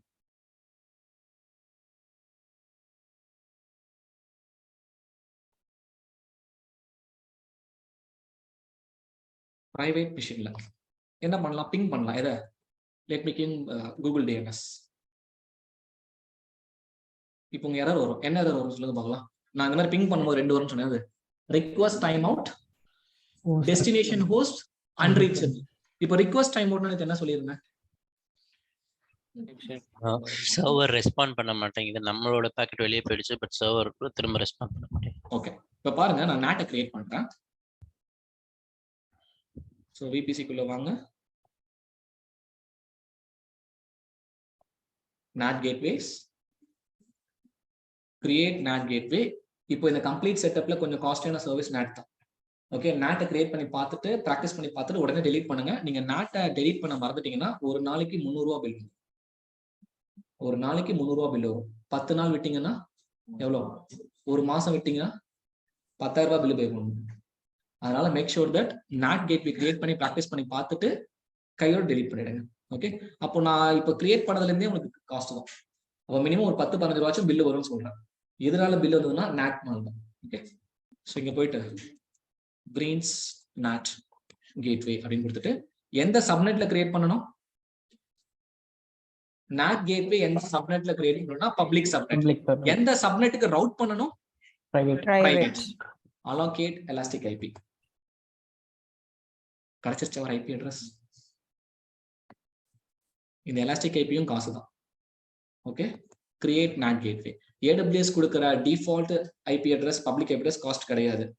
நம்ம எலாஸ்டிக் ஐபி யூஸ் பண்ணிட்டோம் அப்படின்னாலே காஸ்ட் தான். ஓகே, இங்க பாருங்க NAT என்ன ஸ்டேட்டஸ்ல இருக்கு? பெண்டிங். எலாஸ்டிக் ஐபி செக் பண்ணி பாருங்க, ஒரு ஐபி இருக்கும் இங்க. அது என்ன டைப்? பப்ளிக். இப்போ சப்நெட்ஸ்க்கு போங்க. எந்த சப்நெட்? பப்ளிக்கா பிரைவேட்டா? Private. So sorry, private route table போங்க. பப்ளிக்கா பிரைவேட் ரவுட் டேபிளா? Private route table. ரவுட்ஸ் போடணும் இல்லையா? Go to routes, edit route, add route. அந்த பர்டிகுலர் சப்நெட்ல இருக்கிற மிஷின்ஸ், நீங்க ஒரு மிஷின்னா ஒரு மிஷினோட ஐபி அட்ரஸ் போட்டு /32 போட்டுக்கோங்க. ஃபார் எக்ஸாம்பிள் 10.0.2.139 தான் டேட்டா பேஸா, அது போட்டு /32 போட்டா அந்த மிஷின் மட்டும் NAT கேட்வே வழியா இன்டர்நெட் ரீச் பண்ணலாம். அதுவே நீங்க 0.00 போட்டுட்டீங்கன்னா அது வெளியே கிடையாது, அந்த பர்டிகுலர் சப்நெட்ல இருக்கிற எல்லா மிஷினுமே. 0ன்றது அவுட் சைடு மட்டும் கிடையாதுங்க, இன்டர்னலாவே 0ன்றது எல்லாருமே குறிக்கிறது தான். நீங்க இன்டர்நெட்டை ரீச் பண்ணணும்னா கோவையா NAT gateway. Save changes. Okay, இப்போ NAT உங்களுக்கு பெண்டிங்கா இருக்கு, கரெக்டா? பெண்டிங் ஸ்டேட்டஸ்ல இருக்கு. ஒன்ஸ் NAT கேட்வே அவைலபிள் ஸ்டேட்டஸ்க்கு வந்துருச்சு அப்படின்னா, இங்க பாருங்க பெண்டிங்ல இருக்கு, அவைலபிள் வந்துருச்சுன்னா இங்க இன்டர்நெட் ஆயிடுச்சு பாருங்க. ரெஸ்பான்ஸ் வந்துச்சு பாத்தீங்களா? புரியுதா எல்லாருக்கும்? இப்போ கொஞ்ச நேரத்துக்கு என்ன பண்ணலாம், டிபிஐ டீம் அட்மின் இந்த சர்வர்ல டேட்டாபேஸ் இன்ஸ்டால் பண்ணியிருந்தாருன்னா அவர் இன்டர்நெட்டை ரீச் பண்ணி கொஞ்ச நேரத்துக்கு அவரோட செக்யூரிட்டி பேச்சஸ்லாம் அவர் இன்ஸ்டால் பண்ணிக்கலாம். முடிஞ்சதுக்கு அப்புறம் இன்ஃபார்ம் பண்ணுவோம், நம்ம என்ன பண்ணணும், நேட்டை டிசேபிள் பண்ணி விடணும், ரவுட் டேபிள்ல இருந்து நேட் கனெக்ஷன் எடுத்து விடணும். இது புரிஞ்சிச்சா? சோ அப்போ நம்ம இந்த டெஃபினிஷன்ஸ்ல பார்த்த எல்லாமே முடிஞ்சிருச்சு. இங்க பாருங்க, create NAT gateway with a new elastic IP address for the internet connection in the public subnet, map it to it private route table. Now log into the private EC2 and verify the connectivity internet facility. புரியுதா? So அப்போ web server, app server, database சர்வர்ல web server public facing, internet gateway வழியா route table வழியா போயிடும். App server, database server private சப்நெட்ல இருக்கும். By டிஃபால்ட்டா internet நாட்லாம் கொடுக்க கூடாது. இன்கேஸ் பிரைவேட் சப்நெட்ல இருக்கிற ரிசோர்ஸ் இன்டர்நெட்டை ரீச் பண்ணணும்னா NAT கேட்வே வழியா மட்டும் தான் ரீச் பண்ணணும். அந்த NAT கேட்வே பப்ளிக்ல கிரியேட் பண்ணி வச்சிருக்கணும், which means பப்ளிக் சப்நெட்ல கிரியேட் பண்ணி வச்சிருக்கணும் with elastic IP. Private route டேபிள்ல போயிட்டு என்ன பண்ணணும், NATக்கு ரவுட் பண்ணணும். புரிஞ்சிருச்சு எல்லாருக்கும்? ஸோ இதுதான் அந்த விபிசி செட்டப். இது பண்ணிட்டீங்கன்னா இதுக்கப்புறம் தான் நீங்க கிரியேட் பண்ற எல்லா மிஷின்ஸுமே இந்த சப்நெட்குள்ள நீங்க கொண்டு வந்துட்டே இருக்கணும் இதுக்கப்புறம். Okay, any doubt so far? Almost done, அவ்வளவுதான். VPC setup done. இதை நம்ம ப்ராக்டிகல்ஸா பண்ணிட்டோம் இன்னைக்கு. ஓகேவா? ரியல் டைம்ல இதே செட்டப் தான் பண்ணுவோம். இது எந்த ஒரு சேஞ்சஸும் கிடையாது. நம்பர் ஆஃப் விபிசிஸ் மட்டும் இன்க்ரீஸ் ஆகலாம். இப்போ ஒரு ரீஜனுக்கு எவ்வளவு விபிசி கிரியேட் பண்ணலாம்னு கேட்பாங்க. பை டிஃபால்ட்டா 5. அதிகப்படியா எவ்வளவு விபிசி கிரியேட் பண்ணலாம்னு கேட்பாங்க. மேக்ஸிமம் 40 விபிசி வரையும் கிரியேட் பண்ணலாம். 40 விபிசி வரைக்கும் சப்போர்ட் சென்டர் வச்சு கிரியேட் பண்ணிக்கலாம். இப்போ நான் இன்னொரு கொஸ்டின் கேட்கறேன், முடிஞ்சா ஆன்சர் பண்ண பாருங்க. ஓகே, இப்போ நான் இங்க விபிசியோட சிஐடிஆர் பிளாக் பாத்தீங்கன்னா, நெட்வொர்க்கிங் தெரிஞ்ச விக்னேஷ் அண்ட் தீபக், நீங்க கரெக்டா ஆன்சர் பண்ணுங்க பார்க்கலாம். இப்போ என்னோட விபிசி சிஐடிஆர் பிளாக் நான் என்ன கொடுத்துருக்கேன்னா 10.0.0/16 கொடுத்துட்டேன். இப்போ நான் இதே சிஐடிஆர் பிளாக்கோட இதே ரீஜன்ல இன்னொரு விபிசி கிரியேட் பண்ண முடியுமா, முடியாது?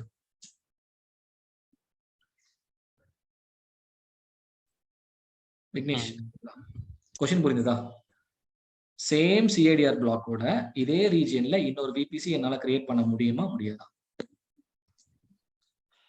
நீங்க சொல்றபடி முடியும்னு நினைக்கிறேன். முடியும்னா ஒரு ஜஸ்டிஃபிகேஷன் கொடுங்க பார்க்கலாம். பவன், தீபக் பவன், முடியும். சொல்லுங்க. பட் 2 EC2 மிஷின் ஒரே டைம்ல கனெக்ட் பண்ணும்போது லூப் பேக் ஆகும். ஓவர் கான்ஃப்ளிக்ட் ஆகும். ஒன்னு கிரியேட் பண்ண முடியும். ஃபர்ஸ்ட் ஆன்சர் என்ன தெரியுமா? இதே விபிசி இதே ரீஜனுக்குள்ள 5 விபிசி கிரியேட் பண்ணலாம். 5மே 10.0 கிரியேட் பண்ணிக்கலாம், தப்பு கிடையாது. ஆனா இந்த 2 விபிசியுமே கம்யூனிகேட் பண்ணும்போது கான்ஃப்ளிக்ட் ஆகும். நம்ம ரியல் டைம்ல மல்டிபிள் என்விரான்மெண்ட்ஸ்க்காக ஒர்க் பண்ணும். Development, QA, UAT, production, DR. கரெக்டா? டெவ் விபிசி, டெவலப்மெண்ட் விபிசிக்கு நான் என்ன பண்ணிருக்கேன்னா 10.0.0.0/16 கொடுத்துருக்கேன். ப்ரொடக்ஷன் விபிசிக்கும் என்ன பண்றேன்னா தெரியாம /16 கொடுத்துட்டேன். ஓகேங்களா? இதுக்குள்ள உங்களுக்கு ஒரு 3 சப்நெட்ஸ் இருக்கு. இதுக்குள்ளேயும் ஒரு 3 சப்நெட்ஸ் இருக்கு.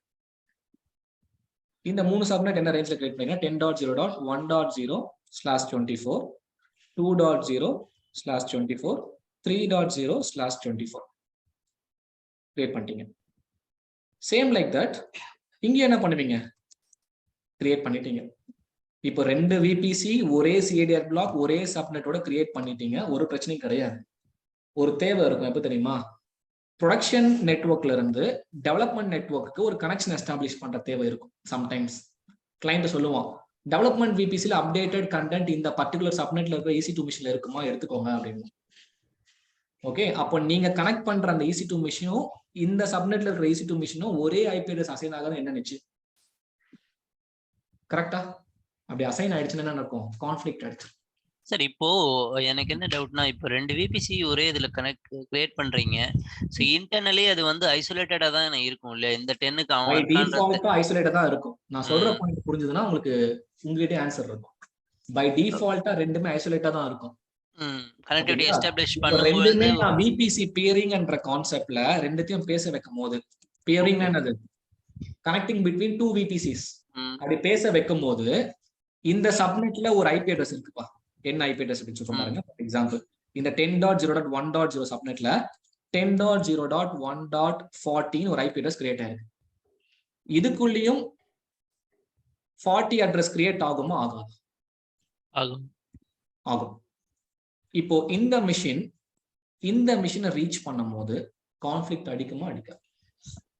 அடிச்சதுன்னா கம்ப்ளீட் நெட்வொர்க் என்ன ஆகும்? லூப் பேக் ஆயிடுமா? அங்க டிஹெச்சிபி வச்சு எதுவும் மேனேஜ் பண்ண முடியாதா? இந்த டிஹெச்சிபின்றது ஒரு விபிசிக்கு இன்னொரு விபிசிக்கு தனித்தனியா அது வேலையை அது பார்த்துருச்சு. இவனுக்கு ஒரு டிஹெச்சிபி, இவனுக்கு ஒரு டிஹெச்சிபி. ஆனா இப்போ இது மாதிரி பண்ணும்போது ஹியூமன் எரர் வர்றதுக்கு சான்சஸ் இருக்குல்ல சார்? அதனாலதான் பியரிங் பண்ணக்கூடாதுன்னு சொல்றேன். ஓகே, சோ அடுத்த கிளாஸ் என்னன்னா விபிசி பியரிங் தான். அது ஆக்சுவலா சிலபஸ்ல கிடையாது. நான் ஒரு டாஸ்க் தரேன் தெரியுமா?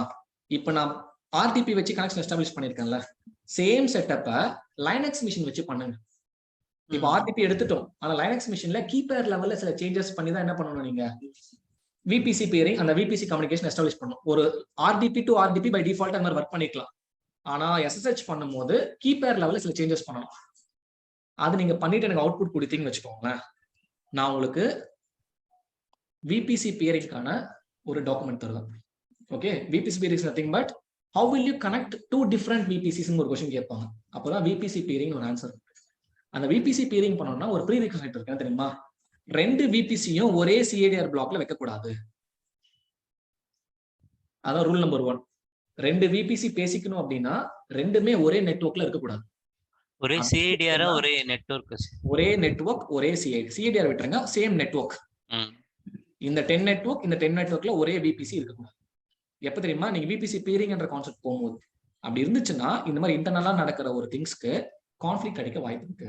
அது வரைக்கும் இது ரெண்டும் ஒழுங்கா ஒர்க் ஆயிட்டு இருக்கும் இல்லையா? ஒர்க் ஆயிட்டு தான் இருக்கும். எஸ், ஒர்க் ஆயிட்டு தான் இருக்கும். ஏன்னா இதுக்கு எல்லாமே dynamic IP address, public IP address வேற வேற தான் அசைன் ஆகும். ஆமா, இது NAT ஐபி வேறயா இருக்கும், எல்லாமே வேற வேற தான் இருக்கும். இன்டர்னல் கம்யூனிகேஷன் பண்ணும்போது மட்டும் தான் உங்களுக்கு கான்ஃபிளிக்ட் ஆகும். அன்லெஸ் ஆர் அன்டில் நீங்க பண்ணாத வரைக்கும் பிரச்சனை கிடையாது. ஓகே, ஏன்னா இதுக்கு ஒரு பப்ளிக் ஐபி இருக்கும், பிரைவேட் ஐபி இருக்கும். பப்ளிக் ஐபி வச்சு நம்ம டைனமிக்கா தான் கனெக்ட் பண்ண போறோம். AWS தான் அசைன் பண்ண போறோம். பிரைவேட் ஐபி நம்ம அசைன் பண்ணிருக்கோம். நம்ம அசைன் பண்ணும்போது பீரிங் எஸ்டாப்ளிஷ் பண்ணும்போது தான் அவன் என்ன சொல்றான், நீ ஒரே நெட்வொர்க்கை வச்சுட்டு இருக்கும் போது பீரிங் எஸ்டாப்ளிஷ் பண்ணிக்காத. அப்படி பண்ணிட்டேன்னா இன்டர்னலா கிரியேட் பண்ண ஐபி அட்ரஸ் உங்களுக்கு கான்ஃபிளிக்ட் ஆயிடுச்சுன்னா லூப் பேக் கிடைக்கும், நெட்வொர்க் கம்ப்ளீட்டா டவுன் ஆயிடும்.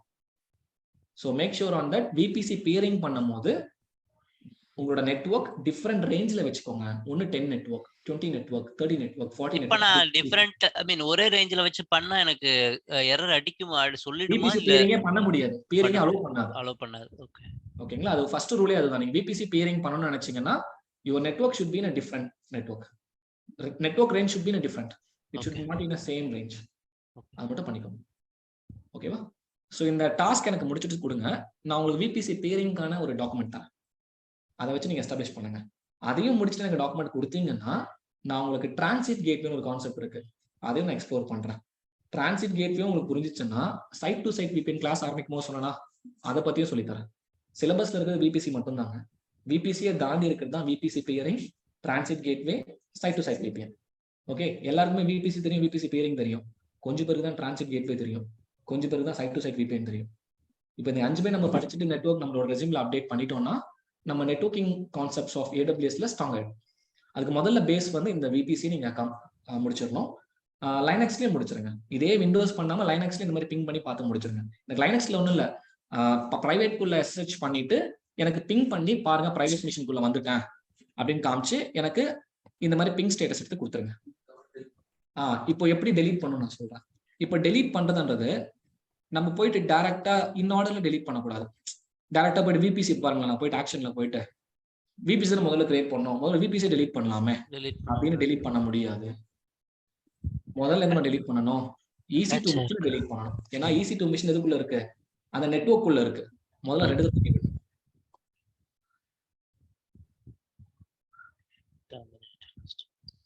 என்ன இதை டெலீட் பண்ணதுக்கு அப்புறம் என்ன பண்ணணும், இன்னொரு ஐபி அட்ரஸ் நமக்கு என்ன இருக்கு, எலாஸ்டிக் ஐபி, அதை டெலீட் பண்ணுங்க. இந்த ரெண்டுத்தையும் ரிமூவ் பண்ணிட்டீங்கன்னா அதுக்கப்புறம் என்ன பண்ணலாம், டைரக்டா விபிசியை டெலீட் பண்ணிக்கலாம். ஏன்னா நெட்வொர்க் இன்டர்ஃபேஸ் உங்களுக்கு இன்டர்ஃபேஸோட அட்டாச் ஆயிருந்ததுன்னா முதல்ல ரிலீஸ் பண்ணிட்டு தான் மற்ற விஷயத்தை டெலீட் பண்ணணும். இப்போ நீங்க விபிசியை டெலீட் பண்ணாலே உங்களுக்கு பை டிஃபால்ட்டா security group, NACL, internet gateway இதுக்குள்ள என்னெல்லாம் அட்டாச் ஆயிருக்கோ எல்லாமே டெலீட் ஆயிடும். ரவுட்டிங் காம்போனன்ட்ஸ் ஃபுல்லா வெளிய எல்லாமே டெலீட் ஆயிடும். அதாவது விபிசி குள்ள அடங்கி இருக்க எல்லா காம்போனன்ட்டும் டெலீட் ஆயிடும்.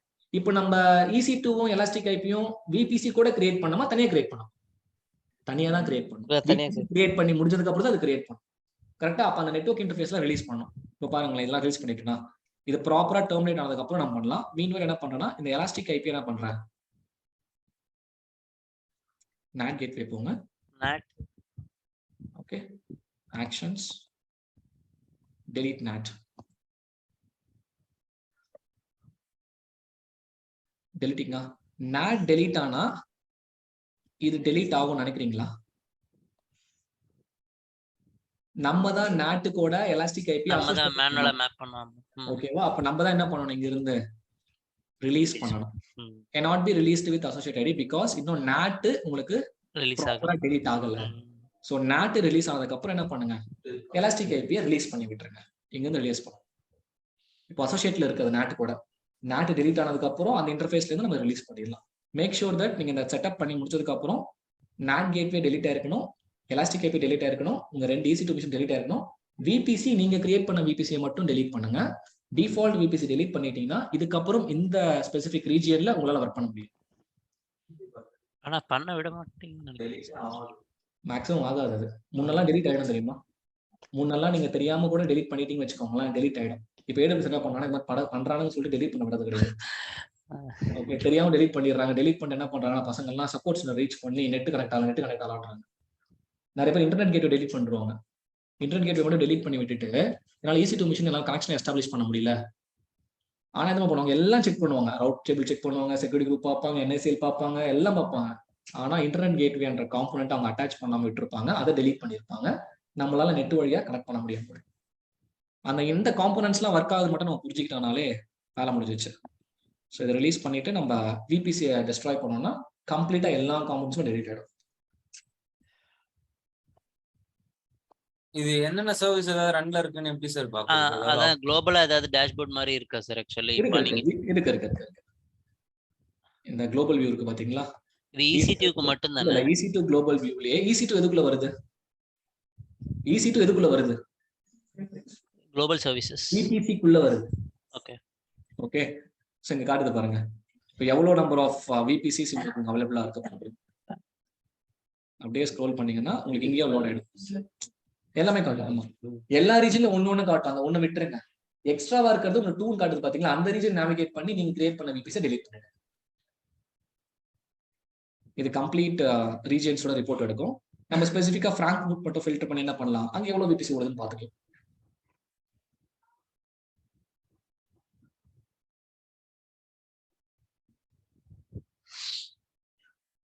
ரவுட்டிங்கை பொறுத்த வரைக்கும் நம்ம லெகசி ரவுட்டிங்ல பண்ற மாதிரி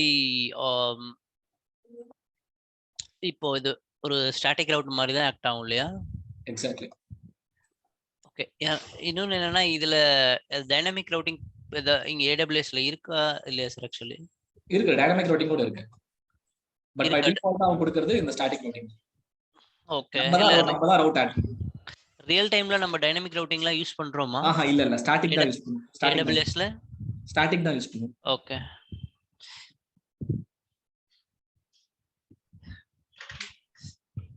ஓகே. ஓகே ரிலீஸ் பண்ணிட்டேன். அப்ப இந்த டேஷ்போர்ட்ல உங்களுக்கு எலாஸ்டிக் ஐபி இருக்கக்கூடாது, NAT கேட்வேவும் இருக்கக்கூடாது, and finally EC2 machine delete பண்ணிட்டீங்க. அப்போ ஃபர்ஸ்ட் மிஷினை delete பண்ணுங்க, NAT delete பண்ணுங்க, எலாஸ்டிக் ஐபி ரிலீஸ் பண்ணுங்க. ரிலீஸ் பண்ணிட்டு இப்போ போயிட்டு என்ன பண்ணுங்க, VPC-யை டெஸ்ட்ராய் பண்ணுங்க. So actions delete VPC. ஏன்னா internet gateway, public route table, private route table, அது கூட அசோசியேட் ஆன எல்லாமே delete ஆயிடும்.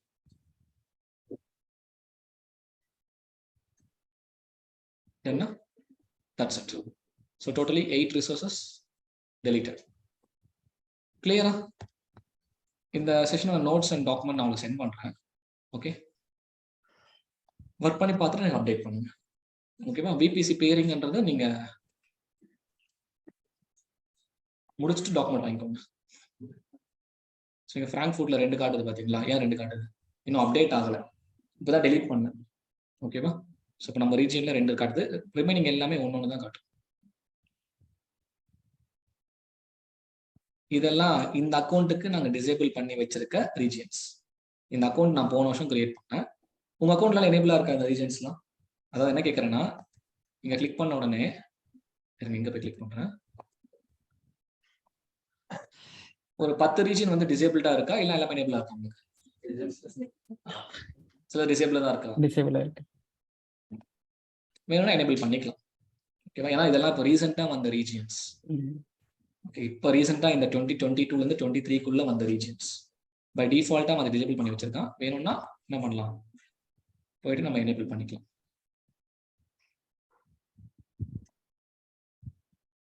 கிளியரா? Any doubt so far? Wind up பண்ணிக்கலாமா ஆன்லைன்?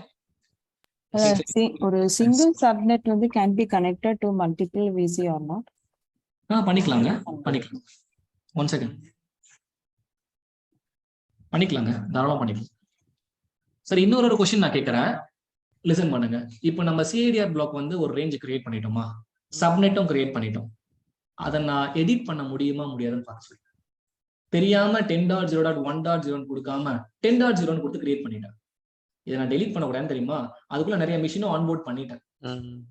இப்ப அந்த சிஐடிஆர் பிளாக்கை கிரியேட் பண்ணதை எடிட் பண்ண முடியுமா முடியாதா? ரேஞ்ச் வேணா இன்கிரீஸ் பண்ணா ரூல் வந்துனா உங்களுக்கு இங்க வந்துரும், செக்யூரிட்டி குரூப்ல வந்துரும். நான் வந்து சிஐடிஆர் ரேஞ்ச சொல்றேன், ரூல் வேற ரேஞ்ச் வேற.